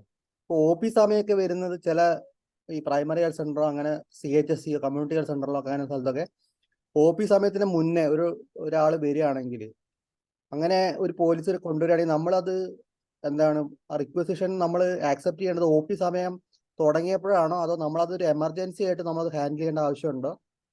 പിന്നെ ഈ ഷിഫ്റ്റുകളൊക്കെ വരുമ്പോൾ ഡോക്ടർമാരുടെ പ്രശ്നങ്ങൾ അങ്ങനെ വരുന്നുണ്ടോ? അതൊക്കെ ഒന്ന് സാറൊന്ന് ഒന്ന് ബ്രീഫ് ചെയ്യാമോ?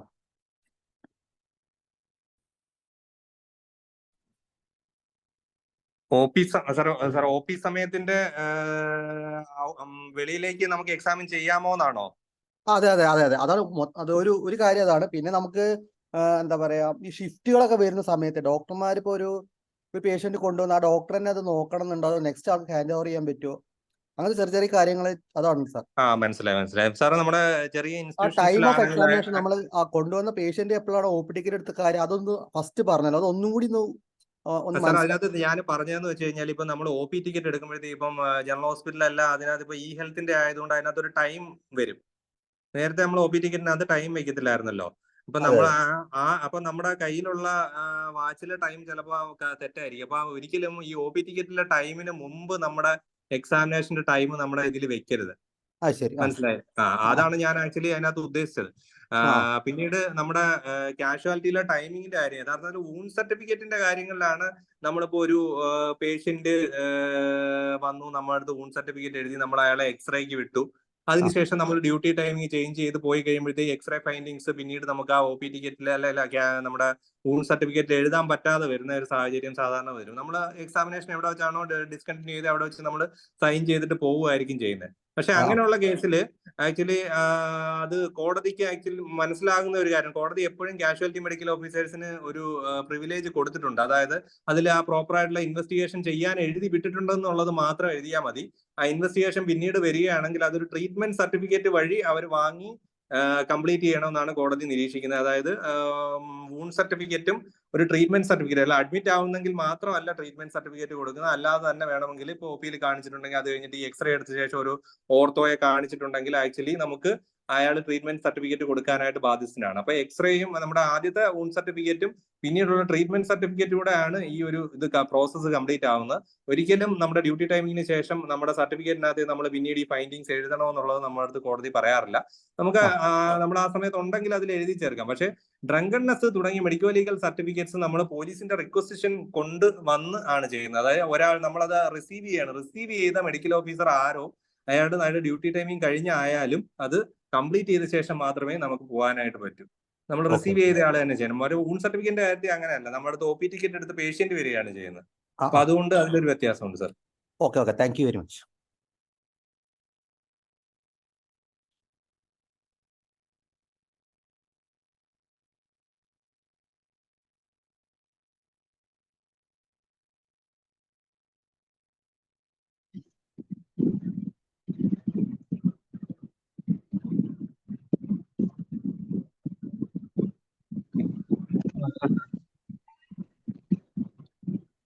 ഹലോ പറഞ്ഞോ സാർ, ഒരു ഡൗട്ട് ചോദിക്കാണ്. അതായത് നമ്മളിപ്പം പലപ്പോഴും ഈ ഡ്രങ്കൺനെസ്സിനെ ഇവര് കൊണ്ടുവരുമ്പോഴേ അതിനകത്ത് GD എൻട്രി നമ്പറോ അതല്ലെങ്കിൽ വേറെ ക്രൈം നമ്പറോ ഒന്നും കാണത്തില്ല. അപ്പം അങ്ങനെയാണെങ്കിൽ നമുക്ക് സർട്ടിഫിക്കറ്റ് കൊടുക്കാവോ? ആക്ച്വലി ഇപ്പോഴത്തെ ഞാൻ ആ ഒരു നമ്മുടെ വന്ദനദാസിന്റെ ഇത് പ്രകാരമുള്ള ഒരു ഫയൽ ഞാൻ ഷെയർ ചെയ്തായിരുന്നു. അതിനകത്ത് പ്രോപ്പർ ആയിട്ട് അവർ പറയുന്നുണ്ട്, അണ്ടർ അറസ്റ്റ് ആയിട്ടുള്ള ക്രൈം നമ്പർ രേഖപ്പെടുത്തിയ ശേഷം മാത്രമേ നമ്മുടെ അടുത്ത് അല്ലെങ്കിൽ അതിൽ പ്രത്യേകം പറയുന്നുണ്ട് ക്രൈം നമ്പർ അല്ലെങ്കിൽ GD എൻട്രി നമ്പർ വേണമെന്നുള്ളത് അവർ പറയുന്നുണ്ട്. പക്ഷേ ചില സാഹചര്യങ്ങളിൽ ആക്ച്വലി ഈ ഒരു സംഭവം കാണത്തില്ല. അപ്പൊ നമ്മുടെ സർട്ടിഫിക്കറ്റിൽ, അതായത് കൊണ്ടുവരുമ്പോ മാസമായിട്ട് കുറച്ച് പേരെയൊക്കെ കൊണ്ടുവരുവാണെങ്കിൽ ചിലപ്പം FIR ഇടാനായിട്ടൊക്കെ 2-3 മണിക്കൂർ താമസമൊക്കെ വരും. ഇപ്പം സിസ്റ്റത്തിന്റെ ഹാങ്ങിങ് കാര്യങ്ങളും ഒക്കെ അങ്ങനെയുള്ള സാഹചര്യങ്ങളിലാണെങ്കിൽ പോലീസ് പ്രോപ്പർ ആയിട്ട് റിക്വസ്റ്റ് തന്നിട്ടുണ്ടെങ്കിൽ അതിനകത്ത് ക്രൈം നമ്പർ രേഖപ്പെടുത്തണമെന്ന് ഇല്ല. ക്രൈം നമ്പർ രേഖപ്പെടുത്താതെ ഇപ്പൊ കോടതി ചോദിച്ചു കഴിഞ്ഞാൽ അതിനകത്ത് ക്രൈം നമ്പർ ഇല്ലായിരുന്നു, അണ്ടർ അറസ്റ്റ് അല്ലായിരുന്നു എന്നുള്ള പറയാം. പക്ഷെ അങ്ങനെയുള്ള കേസുകളിൽ ഉറപ്പായിട്ടും നമ്മൾ കൺസെന്റ് എടുത്തിരിക്കണം. കൺസെന്റ് പ്രോപ്പർ ആയിട്ട് റെക്കോർഡ് ചെയ്ത ശേഷം മാത്രമേ ബാക്കിയുള്ള എക്സാമിനേഷൻ ആയാലും ബ്ലഡ് കളക്ഷൻ ആയാലും എന്തായാലും ചെയ്യാം. കൺസെന്റ് തന്നില്ലെങ്കിൽ അതിൽ എക്സാമിൻ ചെയ്യാൻ പറ്റില്ല എന്ന് തന്നെ പറയുക. ഓക്കെ. അപ്പൊ നമ്മൾ ഈ കൺസെന്റ് വാങ്ങിക്കുമ്പോ ഈ ഇതിന് ഇവര് സമ്മതമാണ് അങ്ങനെ ഫുൾ എഴുതി മേടിക്കണം അല്ലേ? അപ്പം യഥാർത്ഥത്തില് നമ്മുടെ ഇപ്പം ഞാൻ കണ്ടുവരുന്ന ചില കാഷ്വാലിറ്റി ടിക്കറ്റുകളിലെല്ലാം കൺസെന്റ് ഒപ്റ്റെയിൻഡ് എന്ന് മാത്രം അങ്ങ് എഴുതി വെക്കുകയാണ് ചെയ്യുന്നത്. യഥാർത്ഥത്തിൽ ഇൻഫോംഡ് റിട്ടേൺ കൺസെന്റ് ആകുമ്പോഴത്തേക്ക് അവരെ കൊണ്ട് തന്നെ എഴുതിപ്പിച്ച് അവർ തന്നെ സിഗ്നേച്ചർ ചെയ്യണമെന്നാണ് പറയുന്നത്. പക്ഷെ എഴുതിപ്പിക്കുകയൊന്നും സാഹചര്യം നമ്മുടെ കാഷ്വാലിറ്റിയിലൊന്നും പറ്റില്ല. നമ്മൾ തന്നെ എഴുതുക, ഇത്രയും മതി, എന്റെ ശാരീരിക പരിശോധനയും രക്തപരിശോധനയും നടത്തി മദ്യപിച്ചിട്ടുണ്ടോ ഇല്ലയോ എന്ന് നിർണ്ണയിക്കേണ്ടതിന്റെ ആവശ്യകതയെ പറ്റി ഡോക്ടർ പറഞ്ഞ് മനസ്സിലാക്കി എക്സാമിനേഷന് സമ്മതമാണ്. ഇത്രയും മാത്രം മതി. എന്നിട്ട് അവരെ കൊണ്ട് സൈൻ ചെയ്യിപ്പിക്കുക, തമ്പിമൃഷം വെക്കുക. സമയം കൺസെന്റ് ഒബ്റ്റെയിൻഡ് എന്ന് മാത്രം എഴുതിയാലും കോടതിക്ക് പ്രശ്നമൊന്നും വരത്തില്ല. എങ്കിലും നമുക്ക് സമയം കിട്ടുന്ന അവസരങ്ങളിൽ ഇങ്ങനെ തന്നെ കൺസെന്റ് എടുക്കാനായിട്ട് ശ്രദ്ധിക്കുക. അവരവരുടെ ഭാഷയിൽ തന്നെ എടുക്കണം. അങ്ങനെ ഒരുപാട് കാര്യങ്ങൾ കൺസെന്റിലുണ്ട്. ഇത് യഥാർത്ഥത്തിൽ ഭയങ്കര ബുദ്ധിമാന്മാരായിട്ടുള്ള ആൾക്കാർ വരുമ്പോഴാണ് ഈ കൺസെന്റിന്റെ കാര്യങ്ങളൊക്കെ പ്രോബ്ലം ആകുന്നത്. അതൊക്കെ നമുക്ക് ഇപ്പൊ ഈ അടുത്തുള്ള സാഹചര്യങ്ങളിൽ പല പ്രാവശ്യങ്ങളിൽ അങ്ങനെയൊക്കെ ഉള്ള അല്ല, അങ്ങനെ ഒരു കേസ് വന്നിട്ടുണ്ട്. റീസെന്റ് ഒരു ആ. കേസ് വന്നതുകൊണ്ടാണ് ഞാൻ എടുത്തു ചോദിച്ചത്. കാരണം അതിനകത്തില് ഇയാൾ പോലീസ് അയാളെ ഇതാക്കിയതാണെന്നും പറഞ്ഞ് അയാൾ തിരിച്ച് എന്തോ കേസ് കൊടുക്കുന്ന രീതിയൊക്കെ വന്നിട്ടുണ്ട്. അപ്പൊ അതുകൊണ്ടാണ് നമുക്ക് ഈ നമുക്ക് വേണമെങ്കിൽ ക്രൈം നമ്പർ ഇല്ലെങ്കിൽ എക്സാമിൻ ചെയ്യില്ല എന്നൊക്കെ പറയാനൊക്കെ പറ്റും. കാര്യം നമുക്ക് ആ പ്രോപ്പർ ഓർഡർ വന്നിട്ടുള്ളത് കൊണ്ട് അങ്ങനെയൊക്കെ പറയാനായിട്ട് പറ്റും. പക്ഷെ നമ്മൾ സാധാരണഗതിയിൽ വലിയ ചില സ്ഥലങ്ങളിൽ നമ്മൾ പ്രശ്നങ്ങൾ ഉണ്ടാക്കുന്നില്ല. പ്രോപ്പർ റിക്വസിഷൻ അല്ല, ഉണ്ടെങ്കിൽ എനിക്ക് ക്രൈം പല നമ്പർ പ്രാവശ്യം ഇല്ലാതെ അവര് പറഞ്ഞിപ്പം ക്രൈം നമ്പർ ഇല്ലെങ്കിലും GD എൻട്രി നമ്പറെങ്കിലും പല പ്രാവശ്യം ജി ഡി തന്നിട്ടുണ്ട്. എൻട്രി നമ്പർ നമുക്ക് ചോദിക്കാവുന്നതേ ഉള്ളൂ. അത് ഉണ്ടെങ്കിൽ എക്സാമിൻ ചെയ്യാവുന്നത് നമുക്ക് പറയാം. കാര്യം ഓർഡർ നമ്മുടെ കയ്യിലുള്ളതുകൊണ്ട് നമുക്ക് സേഫ് ആണ്. അതുപോലെ ഈ മെഡിക്കൽ എക്സാമിനേഷൻ അണ്ടർ ജുഡീഷ്യറി ആണെങ്കിലും നമ്മളിങ്ങനെ കൺസെന്റ് എഴുതിക്കണോ?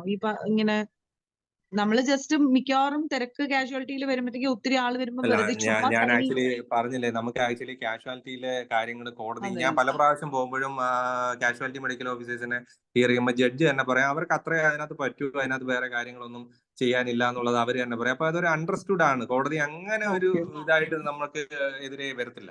അതുകൊണ്ട് അതിൽ പ്രശ്നമില്ല. ഈ മെഡിക്കൽ എക്സാമിനേഷന് കൊണ്ടുവരുന്ന പേഷ്യൻസിനെ പോലീസുകാർ ചിലപ്പോൾ പറയാറുണ്ട്, മെഡിക്കൽ എക്സാമിനേഷൻ റിപ്പോർട്ടിൽ ഡ്രങ്ക് കാര്യം എഴുതി അതിൽ സെപ്പറേറ്റ് ആയിട്ട് റിക്വസ്റ്റ് ആയിട്ട് തരാറില്ല. അപ്പൊ നമുക്ക് ആ മെഡിക്കൽ സർട്ടിഫിക്കറ്റിനകത്ത് തന്നെ എഴുതാൻ പറ്റുമോ? ആക്ച്വലി ഇടയ്ക്കുള്ള ഒരു കോടതിയുടെ ഒരു കേസിൽ ഇങ്ങനെ ഒരു ഇത് വന്നായിരുന്നു. ആക്ച്വലി ഒരു മെഡിക്കൽ എക്സാമിനേഷൻ എന്ന് വെച്ച് കഴിഞ്ഞാൽ പ്രോപ്പർ ആയിട്ട് ഉള്ള മൊത്തത്തിലുള്ള ഒരു എക്സാമിനേഷൻ ചെയ്യുക എന്നുള്ളതാണ്. അപ്പം അവര് ഡ്രങ്കണ്ണസിന്റെ എക്സാമിനേഷൻ സെപ്പറേറ്റ് ആയിട്ട് ചോദിച്ചിട്ടില്ല. ഒരു മെഡിക്കൽ എക്സാമിനേഷൻ മാത്രമേ ചോദിച്ചിട്ടുള്ളൂ. അതിനകത്ത് ഡോക്ടർക്ക് സ്മെൽ ഓഫ് ആൽക്കഹോൾ കിട്ടിക്കഴിഞ്ഞ് കഴിഞ്ഞാൽ അതിനകത്ത് സ്മെൽ ഓഫ് ആൽക്കഹോൾ റെക്കോർഡ് ചെയ്യാം.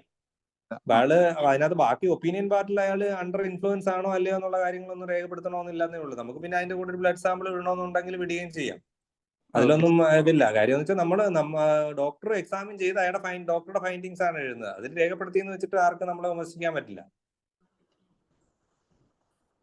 സാർ, അതുപോലെ അറസ്റ്റ് ഉള്ള പേഷ്യന്റ് നമ്മൾ ക്രൈം നമ്പർ എന്നുള്ള ഇതേ അണ്ടർ അറസ്റ്റ് ആണെങ്കിൽ നമ്മൾ ക്രൈം നമ്പർ കോളം എന്തായാലും രേഖപ്പെടുത്തണമല്ലോ അല്ലെ? ക്രൈം നമ്പർ രേഖപ്പെടുത്തുന്നതാണ് നല്ലത്. അപ്പം ചില കേസുകളിൽ നമുക്ക് ആ കോളം ഇല്ലെങ്കിൽ പോലും ക്രൈം നമ്പർ ആണ് ഒരു കേസിൽ ഏറ്റവും ഇമ്പോർട്ടന്റ് ആയിട്ടുള്ളത്. അപ്പം നമ്മുടെ മെഡിക്കൽ ലീഗൽ സർട്ടിഫിക്കറ്റിൽ ക്രൈം നമ്പർ നമ്മൾ ഏതെങ്കിലും ഒരു ഭാഗത്ത് നോട്ട് ചെയ്യുക എന്നുള്ളത് വളരെ ഇമ്പോർട്ടന്റ് ആണ്. കാര്യം പിന്നീട് ഇത് ഏത് ക്രൈം നമ്പറാണ്, ഡോക്ടർ അടുത്ത് എന്ത് പറഞ്ഞിട്ടാണ് ഇത് കൊണ്ടുവന്നത്, ആരെയാണ് എക്സാമിൻ ചെയ്തത് എന്നൊക്കെ ഉള്ള രീതിയിലുള്ള ചോദ്യങ്ങളാണ് പലപ്പോഴും കോടതിയിൽ നിന്ന് വരുന്നത്. അതെല്ലാം ഒഴിവാക്കാനായിട്ട് ക്രൈം നമ്പർ അതിനകത്തുള്ള ഏറ്റവും ഇമ്പോർട്ടന്റ് ആയിട്ടുള്ള കാര്യമായതുകൊണ്ട് എല്ലാ സർട്ടിഫിക്കറ്റുകളിലും ക്രൈം നമ്പർ ഉള്ളതാണെങ്കിൽ അത് രേഖപ്പെടുത്തുക. അതിന്റെ ഏറ്റവും ടോപ്പ് പാർട്ടിലായാലും മതി. ക്രൈം നമ്പർ ഇന്ന പോലീസ് സ്റ്റേഷനിൽ രേഖപ്പെടുത്തിയേ. അതുപോലെ സാമ്പിൾ കളക്ട് ചെയ്യുന്നതിനകത്തും ആക്ച്വലി മറ്റു കാര്യങ്ങളല്ല എഴുതേണ്ടത്. പേര്, വയസ്സ്, മെയിൽ ആണോ ഫീമെയിൽ ആണോ, ക്രൈം നമ്പർ, ഏത് സ്റ്റേഷൻ, അത്രയും മാത്രം മതി നമ്മുടെ സാമ്പിളിനകത്ത് റെക്കോർഡ് ചെയ്യും. സാർ, അത് ഈ ചിലതിനകത്ത് ക്രൈം നമ്പർ കാണത്തില്ല. പേഷ്യന്റ് അവര് പറയാൻ അണ്ടർ അറസ്റ്റ് ആണെന്ന് പറയുകയും ചെയ്യും. അപ്പൊ നമ്മൾ അത് GD എൻട്രി ഇത് ചെയ്താൽ മതിയോ? മതി. ഉള്ള കേസുകളിൽ മതി. ഞാൻ പറഞ്ഞില്ലേ, കാഷ്വാലിറ്റിയിൽ വെച്ചുള്ള കാര്യങ്ങൾ ഇപ്പൊ ഇത് കണ്ടില്ലെങ്കിൽ പോലും പല കേസുകളിലും ഞാൻ പോയതിനകത്ത് ഞാൻ കായംകുളത്ത് വെച്ച് ഊൺ സർട്ടിഫിക്കറ്റ് മറ്റില്ല, ക്രൈം നമ്പർ കാണത്തില്ല. ചിലപ്പം ഡിഫൻസ് ചോദിക്കും ക്രൈം നമ്പർ. അപ്പൊ നമുക്ക് അതിനകത്ത് അവൈലബിൾ അല്ലായിരുന്നു എന്നുള്ളത് നമ്മൾ പറയത്തുള്ളൂ. അതിന് പ്രത്യേകിച്ച് ഒന്നും പറയാറില്ല.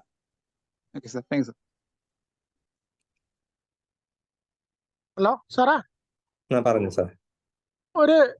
ഒരു കേസ് കൊണ്ടുവരുമ്പോൾ, അതായത് ഡ്രങ്കനെസ്സിന് കൊണ്ടുവരുമ്പോൾ അവര് പറയാണ് കൺസെന്റ് ഇല്ല എന്ന് പറഞ്ഞു കഴിഞ്ഞാൽ പിന്നെ നമ്മൾ ക്രൈം നമ്പറോ സംഭവമോ അണ്ടർ അറസ്റ്റ് അല്ലെങ്കിൽ നമ്മൾ എക്സാമിൻ ചെയ്യേണ്ട ആവശ്യമില്ല, അങ്ങനെയാണോ?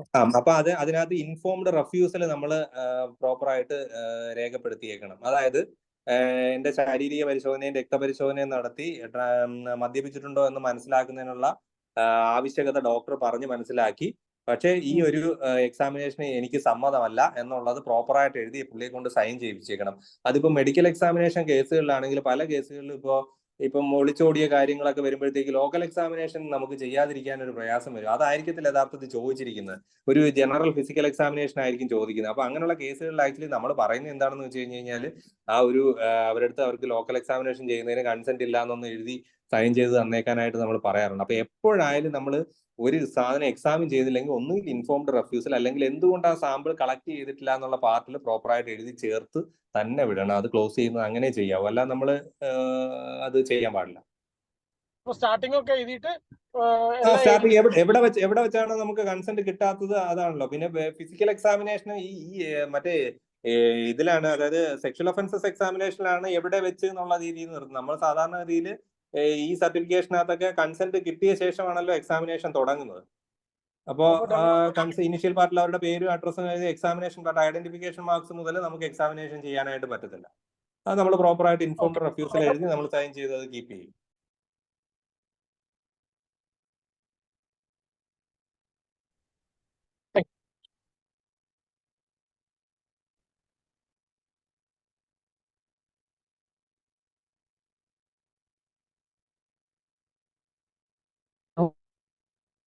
പറഞ്ഞു സാർ. പറഞ്ഞു വേണം കേൾക്കാം.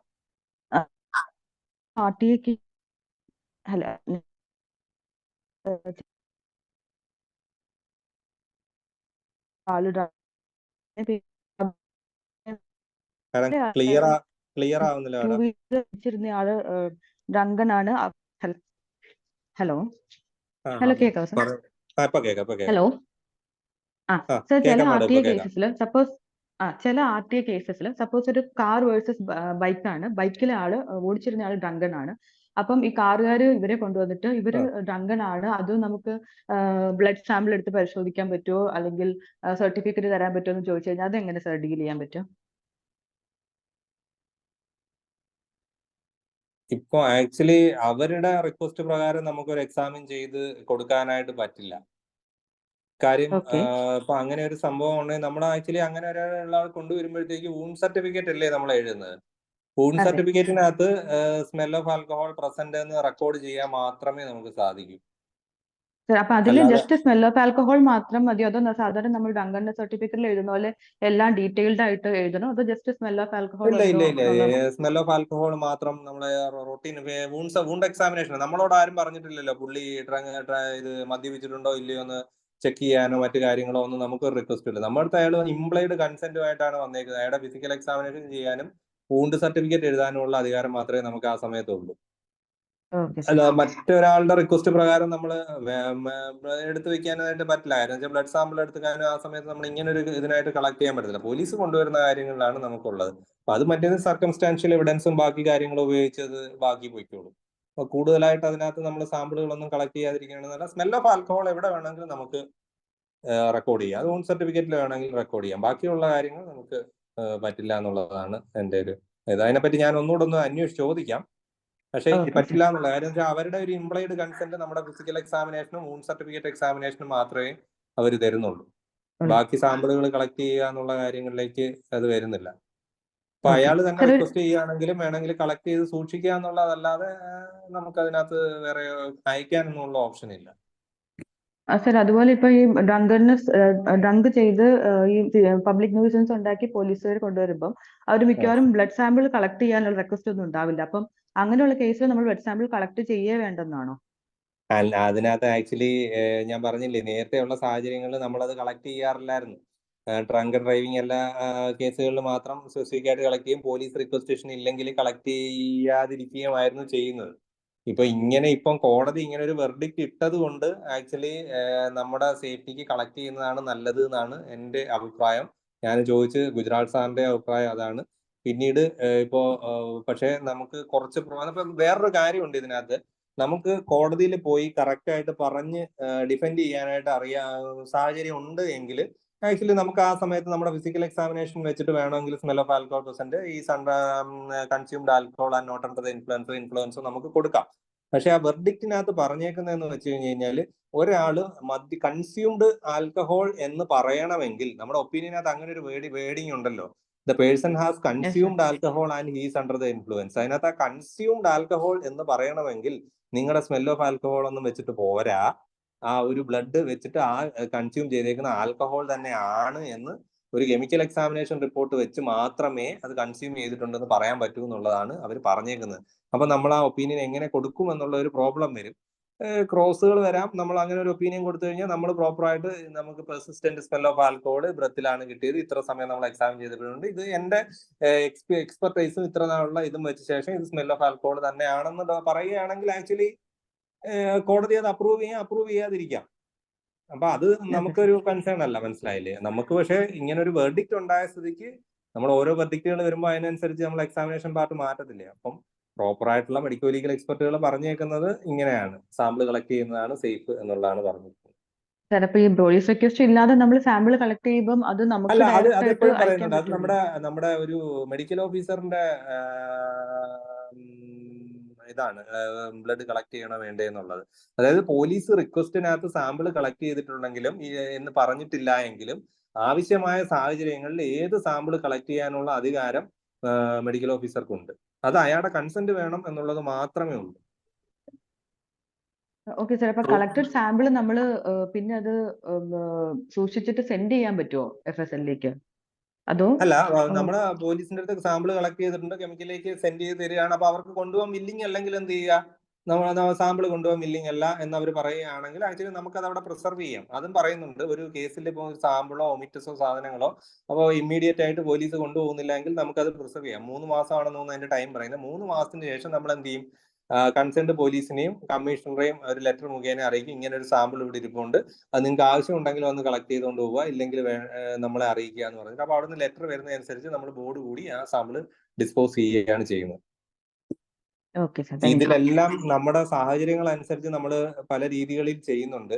ഞാൻ ഒരുവിധ ഐഡിയൽ ആയിട്ടുള്ള ഒരു കാര്യമാണ് പറയുന്നത്. അതേ രീതി തന്നെ ഫോളോ ചെയ്യണമെന്നില്ല. നമ്മുടെ കോൺഫിഡൻസും നമ്മളുള്ള മെഡിക്കൽ ലീഗൽ എക്സ്പെർട്ടൈസും നമുക്ക് കോടതിയിൽ ഡിഫെൻഡ് ചെയ്യാനുള്ളതും വെച്ചിട്ട് ചെറിയ ചെറിയ വ്യത്യാസങ്ങളൊക്കെ നമുക്ക് വരുത്താം. ശരി, പറഞ്ഞു തരുമ്പോൾ എനിക്ക് എങ്ങനെ പറയാനായിട്ട് പറ്റും? ഹലോ സാർ, കേൾക്കാവോ? പറയാം സാർ, പറഞ്ഞു. സാർ, ഇടയ്ക്കൊരു ആക്സിഡന്റ് നടന്നപ്പോഴത്തേനും കാർ ഡ്രൈവർ ആക്ച്വലി ഒരു പെഡസ്ട്രിയനെ ഇടിച്ചായിരുന്നു. അപ്പോഴത്തേനും ആ പുള്ളിക്കാരൻ മരിച്ചു. അപ്പൊ അവിടുത്തെ നാട്ടുകാരൊക്കെ കൂടെ പ്രശ്നം ഉണ്ടാക്കിയിട്ട് പോലീസുകാരൊക്കെ കൂടെ ഈ ഡ്രൈവറിനെ കൊണ്ടുവന്നു. അവർ ഫാമിലി ആയിട്ട് ട്രാവൽ ചെയ്തു. ഇവര് കൊണ്ടുവന്ന് ഞാൻ ഹിസ്റ്ററി ചോദിച്ചു. അപ്പൊ അവർ പറഞ്ഞു അവര് ആൾക്കോൾ കൺസ്യൂം ചെയ്തിട്ടില്ല, പക്ഷെ ആ ഒരു മോബ് അവിടെ പ്രശ്നം ഉണ്ടാക്കിയാണ് പുള്ളിക്കാരനെ അവിടെ കൊണ്ടുവന്നത്. അപ്പൊ അതിനകത്ത് നമ്മൾ എഴുതേണ്ടുന്ന comment patient has not consumed alcohol എന്ന അതിന് എക്സാമിനേഷൻ വേണോ സാർ? ബ്ലഡ് സാമ്പിളിംഗ് വേണോ? അത് എങ്ങനെയാ സാർ? അല്ല, ഇപ്പം പോലീസ് കൊണ്ടുവന്നേക്കുന്ന എന്തിനാണ്? ഇത് ആൽക്കഹോൾ എക്സാമിൻ ചെയ്യാനായിട്ടാണോ? ചെയ്തിട്ടുണ്ടോ ഇല്ലയോ? അങ്ങനെ ഒരു സാഹചര്യമാണെങ്കിൽ കൺസ്യൂം ചെയ്തിട്ടില്ല എന്ന് പറയണമെങ്കിൽ ബ്ലഡിന്റെ റിപ്പോർട്ട് ഉണ്ടെങ്കിൽ മാത്രമേ പറ്റൂ. ആ ഒരു ഒപ്പീനിയൻ ഒരിക്കലും ബ്ലഡിന്റെ റിപ്പോർട്ട് ഇല്ലാതെ നമ്മൾ കൊടുക്കത്തില്ല. The person has not consumed alcohol എന്നുള്ളത് നമ്മൾ ഇപ്പോഴത്തെ സാഹചര്യത്തിൽ ബ്ലഡിന്റെ ഇൻവെസ്റ്റിഗേഷൻ ഇല്ലാതെ കൊടുക്കത്തില്ല, ഫിസിക്കൽ എക്സാമിനേഷൻ വെച്ച് കൊടുക്കത്തില്ല. ഓക്കെ. സാർ, യൂറിൻ സാമ്പിളിന് വേറെ പ്രിസർവ് അങ്ങനെ യൂറിൻ ബ്ലഡ് ആയാലും യൂറിൻ ആയാലും സോഡിയം ഫ്ലൂറൈഡ് ആണ് പ്രിസർവേറ്റീവ്. വോമിറ്റസോ മറ്റു കാര്യങ്ങളോ ആണെങ്കിൽ നമുക്ക് സാച്ചുറേറ്റഡ് സലൈനകത്ത് വിടാം. അതുപോലെ തന്നെ കെമിക്കൽ എക്സാമിനേഴ്സ് ലാബിൽ തന്നെയാണ് ടെസ്റ്റ് ചെയ്യുന്നത്. ഇപ്പൊ പത്തനംതിട്ട ആണെങ്കിൽ ട്രിവാൻഡ്രം ആണോ അവിടെ എങ്ങനെയാ സാർ അത്? ഒരു റീജിയണൽ എനിക്ക് അത്ര അറിയത്തില്ല. എറണാകുളം സൈഡിലോട്ട് കാക്കനാട്, തൃശ്ശൂരും കാക്കനാടത്തേക്കാണ് വിടുന്നത്. കോഴിക്കോട് സൈഡിലോട്ട് റീജിയണൽ ലാബ് ഉണ്ട്. ബാക്കിയെല്ലാം എനിക്ക് തോന്നുന്നു പത്തനംതിട്ട സൈഡിൽ നിന്നെല്ലാം തിരുവനന്തപുരം ആയിരിക്കണം. പിന്നീട് ഒരു കാര്യമുള്ളത്, ഇപ്പം ഇവരൊരു MDMA കേസുകളിൽ അതൊന്ന് എല്ലാവരും ശ്രദ്ധിക്കുക. MDMA കേസുകളിൽ ആക്ച്വലി 2 സാമ്പിൾ വിടണമെന്ന് പറഞ്ഞിട്ട് ഒരു സർക്കുലർ ഇറക്കിയായിരുന്നു. അത് ഒന്നെന്ന് വെച്ച് കഴിഞ്ഞാൽ നമ്മൾ സാധാരണ വിടുന്ന പോലെ ബ്ലഡ് ഇൻ സോഡിയം ഫ്ലൂറൈഡ്, അതിന്റെ കൂടെ ഒരു പ്ലെയിൻ സാമ്പിൾ, നമ്മുടെ സിറോളജി ചെയ്യുന്നത് പോലെ ഒരു പ്ലെയിൻ സാമ്പിളും കൂടി വിടണം എന്നൊരു സർക്കുലർ ഇറക്കിയിട്ടുണ്ട്. അതെല്ലാവരും ഒന്ന് പ്രത്യേകം ശ്രദ്ധിക്കണം. അങ്ങനെ ഒരു സ്പെസിഫിക് ആയിട്ടുള്ള കേസ് വരികയാണെങ്കിൽ ഒരു പ്ലെയിൻ സാമ്പിൾ കൂടെ നമ്മുടെ റെഡ് ബോട്ടിലിൽ വിടണം. ഹലോ സാറേ, ഹലോ, ഇതില് എത്ര ml ഇത് എടുക്കണം? എത്ര ml ആണ് സോഡിയം ഫ്ലൂറൈഡ് ആഡ് ചെയ്യേണ്ടത്? ഐഡിയൽ ആയിട്ട് 5 ml ആണ് ബ്ലഡിന്റെ കളക്ഷൻ എമൗണ്ട് പറയുന്നത്. അത് ഈ DNA-ക്കുള്ള എസ്റ്റിമേഷൻ ആയാലും ഇതിനെല്ലാം 5 ml ആണ് പറയുന്നത്. നമുക്കിപ്പോൾ ഉള്ള ഈ ബോട്ടിൽസ് അവൈലബിൾ എല്ലാം 2 ml ആണ്. നമ്മളത് 2 ml തന്നെ ഇപ്പം വിടുന്നത്. അതിനൊന്നും പ്രശ്നമൊന്നും വന്നില്ല. കാര്യം ഇപ്പോഴത്തെ എക്യുപ്മെന്റ്സ് എല്ലാം പുതിയ രീതിയിലുള്ളതായി. പിന്നെ നിങ്ങൾക്ക് അങ്ങനെ ഒരു 5-നടുത്ത് വിടണമെന്നുണ്ടെങ്കിൽ 2 EDT 2 ബോട്ടിലുകളിൽ കളക്ട് ചെയ്ത് വിടാം. അല്ലെങ്കിൽ 5 ml ആയിട്ട് വലിയ നമ്മളല്ലാതെ ഫ്ലൂറൈഡ് ഇടുന്ന പഴയ രീതിയിലുള്ള ബോട്ടിലാണ് വിടുന്നതെങ്കിൽ 3 to 5 ml കളക്ട് ചെയ്ത് വിടുന്നതാണ് ഐഡിയൽ. 5 ആണ് ഐഡിയൽ ആയിട്ട് പറയുന്നത്.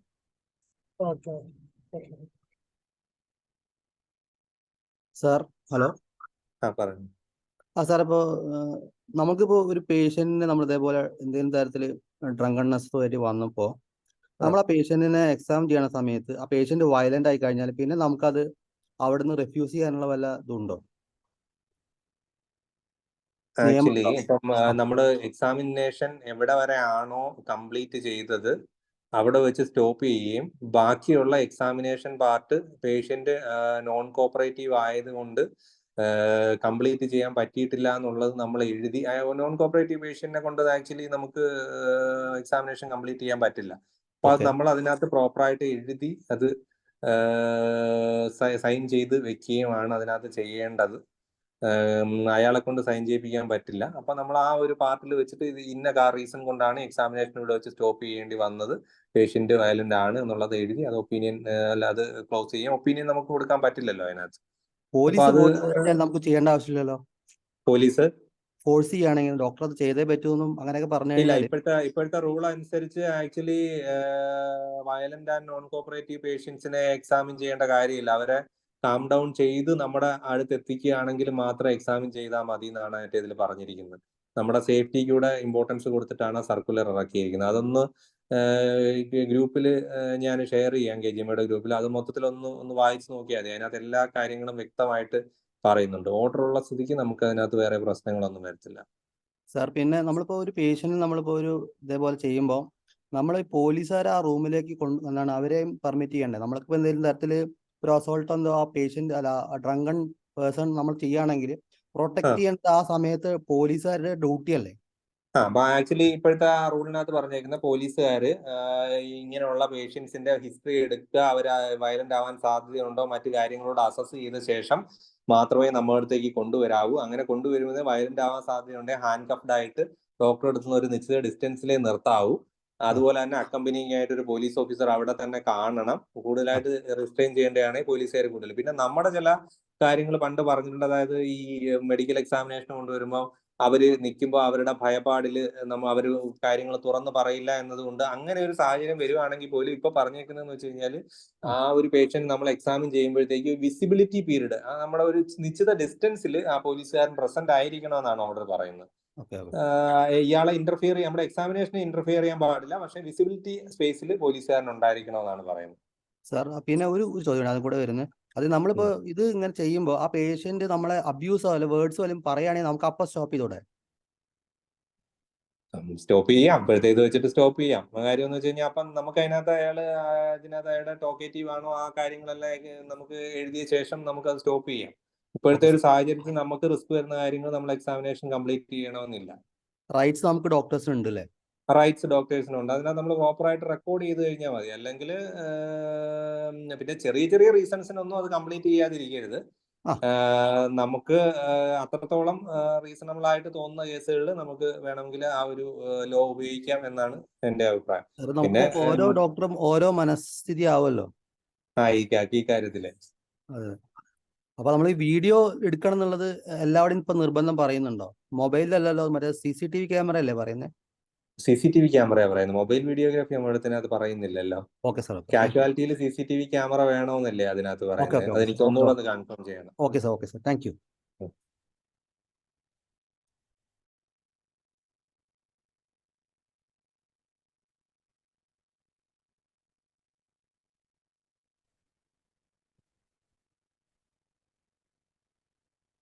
ഹലോ, പറഞ്ഞു. നമ്മൾ സ്മെൽ ഓഫ് ആൽക്കഹോൾ അരിഷ്ടം പോലത്തെ സാധനത്തിന്റെ സ്മെല്ലാണെന്ന് പറഞ്ഞ കോർട്ടിൽ പറഞ്ഞ നമ്മൾ എങ്ങനെ എക്സ്പ്ലെയിൻ ചെയ്യും? അല്ല, ആ ഒരു സാഹചര്യം ഒഴിവാക്കാനാണ് മാഡം നമ്മൾ ബ്ലഡ് ഇൻവെസ്റ്റിഗേഷൻ ചെയ്യണമെന്ന് പറഞ്ഞേക്കുന്നത്. ആക്ച്വലി പല പല സാധനങ്ങൾക്കും സ്മെൽ ഓഫ് ആൽക്കഹോളിന് ഇതായിട്ടുള്ളത് കാണും. പക്ഷെ നമ്മൾ പറയുന്നത് അപ്പൊ യഥാർത്ഥത്തിൽ നേരത്തെ അത് എക്സ്പ്ലെയിൻ ചെയ്തുകൊണ്ടിരുന്നത് എങ്ങനെയാണെന്ന് വെച്ച് കഴിഞ്ഞാൽ പെർസിസ്റ്റന്റ് സ്മെൽ ഓഫ് ആൽക്കഹോൾ, അതായത് ഞാൻ എക്സാമിൻ ചെയ്ത് തുടങ്ങുന്ന സമയം മുതൽ അവസാനം വരെ ഈ സ്മെല്ല് പെർസിസ്റ്റ് ചെയ്തിരുന്നു.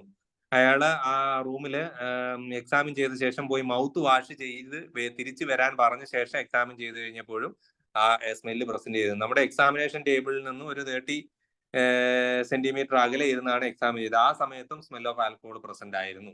ഈ 3 സാഹചര്യങ്ങളിലും ഇത് പ്രസന്റ് ആയതുകൊണ്ട് ഇത് പെർസിസ്റ്റന്റ് സ്മെൽ ഓഫ് ആൽക്കഹോൾ ആണെന്നാണ് നേരത്തെ നമ്മൾ പറഞ്ഞുകൊണ്ടിരുന്നത്. ഇപ്പൊ കോടതി പറഞ്ഞിരിക്കുന്നത് അതൊന്നും പോരാ, ബ്ലഡ് ഇൻവെസ്റ്റിഗേഷൻ വഴി അത് ആൽക്കഹോൾ തന്നെയാണ്, അരിഷ്ടമൊന്നും അല്ല എന്ന് ഉറപ്പാക്കണം എന്നാണ് പറഞ്ഞിരിക്കുന്നത്. Okay, thank you sir.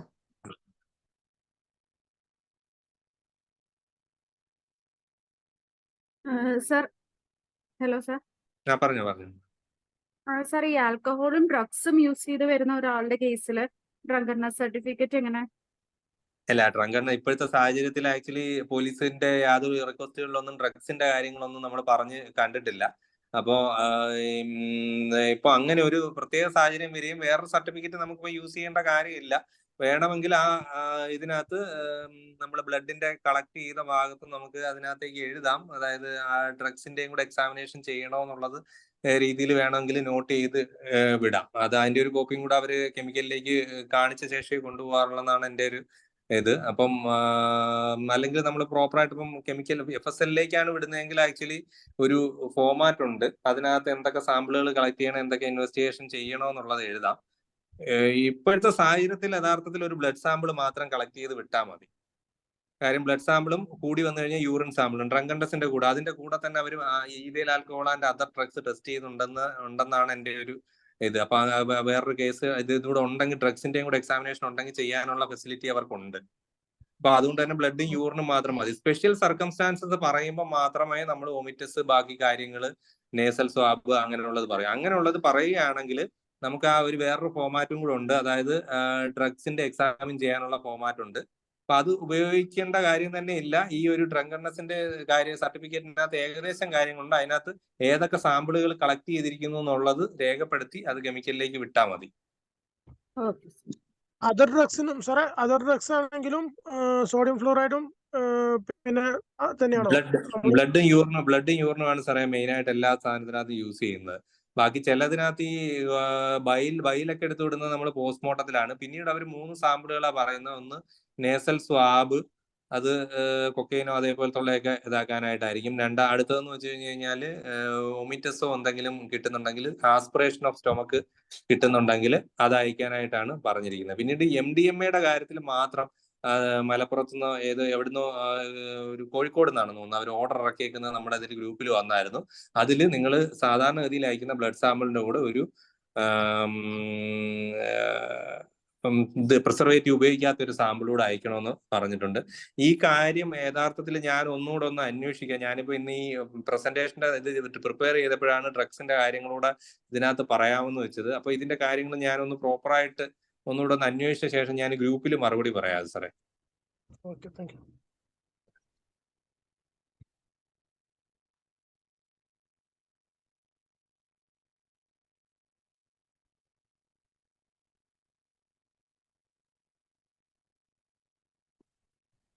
Hello, പറഞ്ഞു സാറേ. ഇപ്പൊ വേറെ ക്വസ്റ്റ്യൻസ് ഒന്നും ഇല്ലെങ്കിൽ നമ്മളിപ്പോ ഓൾമോസ്റ്റ് 2 hours ആവാറായി. Okay sir. ഈ ക്വസ്റ്റ്യൻസ് ഇങ്ങനെ ഓരോരുത്തരും അവരവരുടെ എക്സ്പീരിയൻസ് അനുസരിച്ച് ഇങ്ങനെ ചോദിച്ചുകൊണ്ടിരിക്കും. മറ്റേ ഓരോ എന്താ പറയാ സിറ്റുവേഷൻ വരുമ്പോഴല്ലേ പുതിയ ക്വസ്റ്റ്യൻസ് വന്നുകൊണ്ടിരിക്കുകയാണ്. അതെ. അപ്പൊ ചിലപ്പോ ഇതുപോലത്തെ ക്ലാസ്സുകൾ ഇനിയും വേണ്ടി വരും. കാരണം വെച്ചിട്ടുണ്ടെങ്കിൽ ഇപ്പൊ അപ്പോഴായിരിക്കും പുതിയൊരു ക്വസ്റ്റ്യൻ വരുന്നത്. ഇങ്ങനെ സാഹചര്യം നമ്മൾ എന്ത് ചെയ്യണം എന്നുള്ളത്. ഇപ്പൊ പറഞ്ഞില്ലേ, ഇപ്പൊ 15 കേസ് വന്നപ്പോ വേറൊരു ഓർഡർ ഇറങ്ങി, MDMAക്ക് വേറൊരു ഓർഡർ ഇറങ്ങുന്നു. കാരണം പ്രോപ്പർലി ഇപ്പൊ എല്ലാ എക്സാമിനേഷനും ഒരു ബേസിക് റൂൾസ് എന്തായാലും ഉണ്ടല്ലോ അല്ലേ? പിന്നെ മെയിൻറ്റെയിൻ ചെയ്യണം. എല്ലാ മെഡിക്കൽ ലീഗൽ കേസിലും മെയിൻറ്റെയിൻ ചെയ്തോളണം. അപ്പൊ നമ്മുടെ അതിനകത്ത് ആ ഒരു ഡ്രഗ്സിന്റെ ഇതിനകത്തുള്ള ഒരു ഫോർമാറ്റ് കൂടെ നമ്മുടെ മെഡിക്കൽ ലീഗൽ കോഡിൽ ഉണ്ട് എന്നുള്ളൊരു എല്ലാവരും ഒന്ന് അറിഞ്ഞിരിക്കാനാണ് ഞാൻ ആ ഇത് സ്പെസിഫൈഡ് ആയിട്ട് ഇട്ടത്. നമുക്ക് ഒരു സാഹചര്യത്തിൽ എക്സാമിൻ ചെയ്യാൻ വരികയാണെങ്കിൽ അതിൻ്റെ ഫോട്ടോസ്റ്റാറ്റ് എടുത്താലും നമുക്ക് എക്സാമിൻ ചെയ്ത് വിടാം.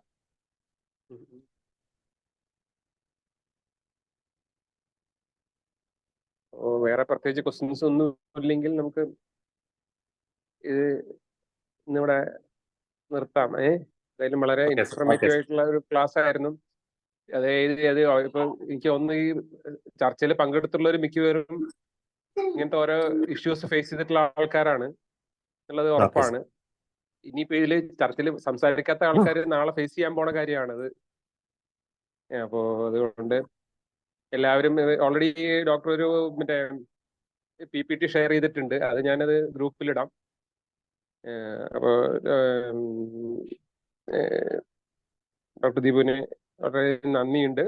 അതോടൊപ്പം തന്നെ നമ്മുടെ ഡോക്ടർ അഭിലാഷിനെ വോട്ട് ഓഫ് താങ്ക്സ് പറയാനായിട്ട് ക്ഷണിക്കുന്നു. ഡോക്ടർ അഭിലാഷ്.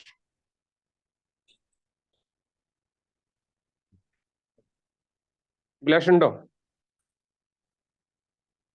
ഹലോ, മ്യൂട്ട് ചെയ്യണം. Okay. Thank you sir. KGMOI service സഹായിയുടെ 7ാമത്തെ എപ്പിസോഡ് ഇവിടെ നമ്മൾ വൈൻഡപ്പ് ചെയ്യുകയാണ്. വളരെയധികം സുപ്രധാനമായ ഒരു ടോപ്പിക്കാണ് ഇന്ന് നമ്മൾ സെലക്ട് ചെയ്തിരുന്നത്. ഏതായാലും നല്ലൊരു ക്ലാസ് ആയിരുന്നു, വളരെ ഇൻഫോർമേറ്റീവ് ആയിരുന്നു, ഷോർട്ട് ആൻഡ് കൺസൈസ്. അപ്പോൾ നമ്മുടെ 7th എപ്പിസോഡ് ഇവിടെ പൂർത്തീകരിക്കുകയാണ്.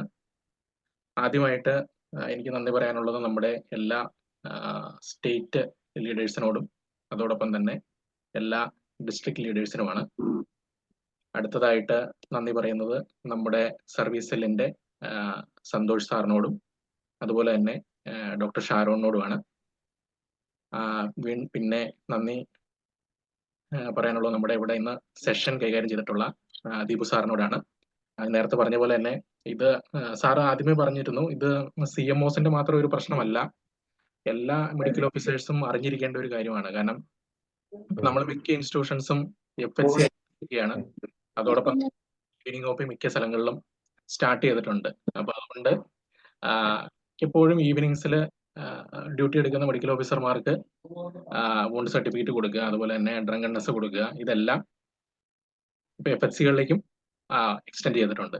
അപ്പോൾ എല്ലാ മെഡിക്കൽ ഓഫീസർമാർക്കും ഈ ഒരു ക്ലാസ് വളരെയധികം പ്രയോജനപ്രദമായിരുന്നു എന്ന് വിശ്വസിക്കുന്നു. അപ്പോൾ ഇതുപോലെയുള്ള കൂടുതൽ നല്ല യൂസ്ഫുൾ ആയിട്ടുള്ള ക്ലാസ്സുകൾ സർവീസ് സഹായിയുടെ സർവീസ് സെല്ലിന്റെയും ഭാഗത്തു നിന്ന് ഉണ്ടാകുന്നതായിരിക്കും. ഒരിക്കൽ കൂടി എല്ലാവർക്കും നന്ദി അറിയിച്ചുകൊണ്ട് ഞാൻ എൻ്റെ വാക്കുകൾ ചുരുക്കുന്നു. ജയ് KGMOI. ഹലോ, അപ്പൊ എല്ലാവർക്കും നല്ലൊരു ശുഭരാത്രി നേർന്നുകൊണ്ട് നിൽക്കുന്നു. നന്ദി, നമസ്കാരം. ജയ് KGMOI. അഭിലാഷ് ഇത് ഓഫ് ചെയ്യണേ, റെക്കോർഡിംഗ് ഓഫ് ചെയ്യണേ. ആയിക്കോട്ടെ സാർ, ആയിക്കോട്ടെ, ചെയ്തേക്കാം. ശരി. കഴിഞ്ഞോ?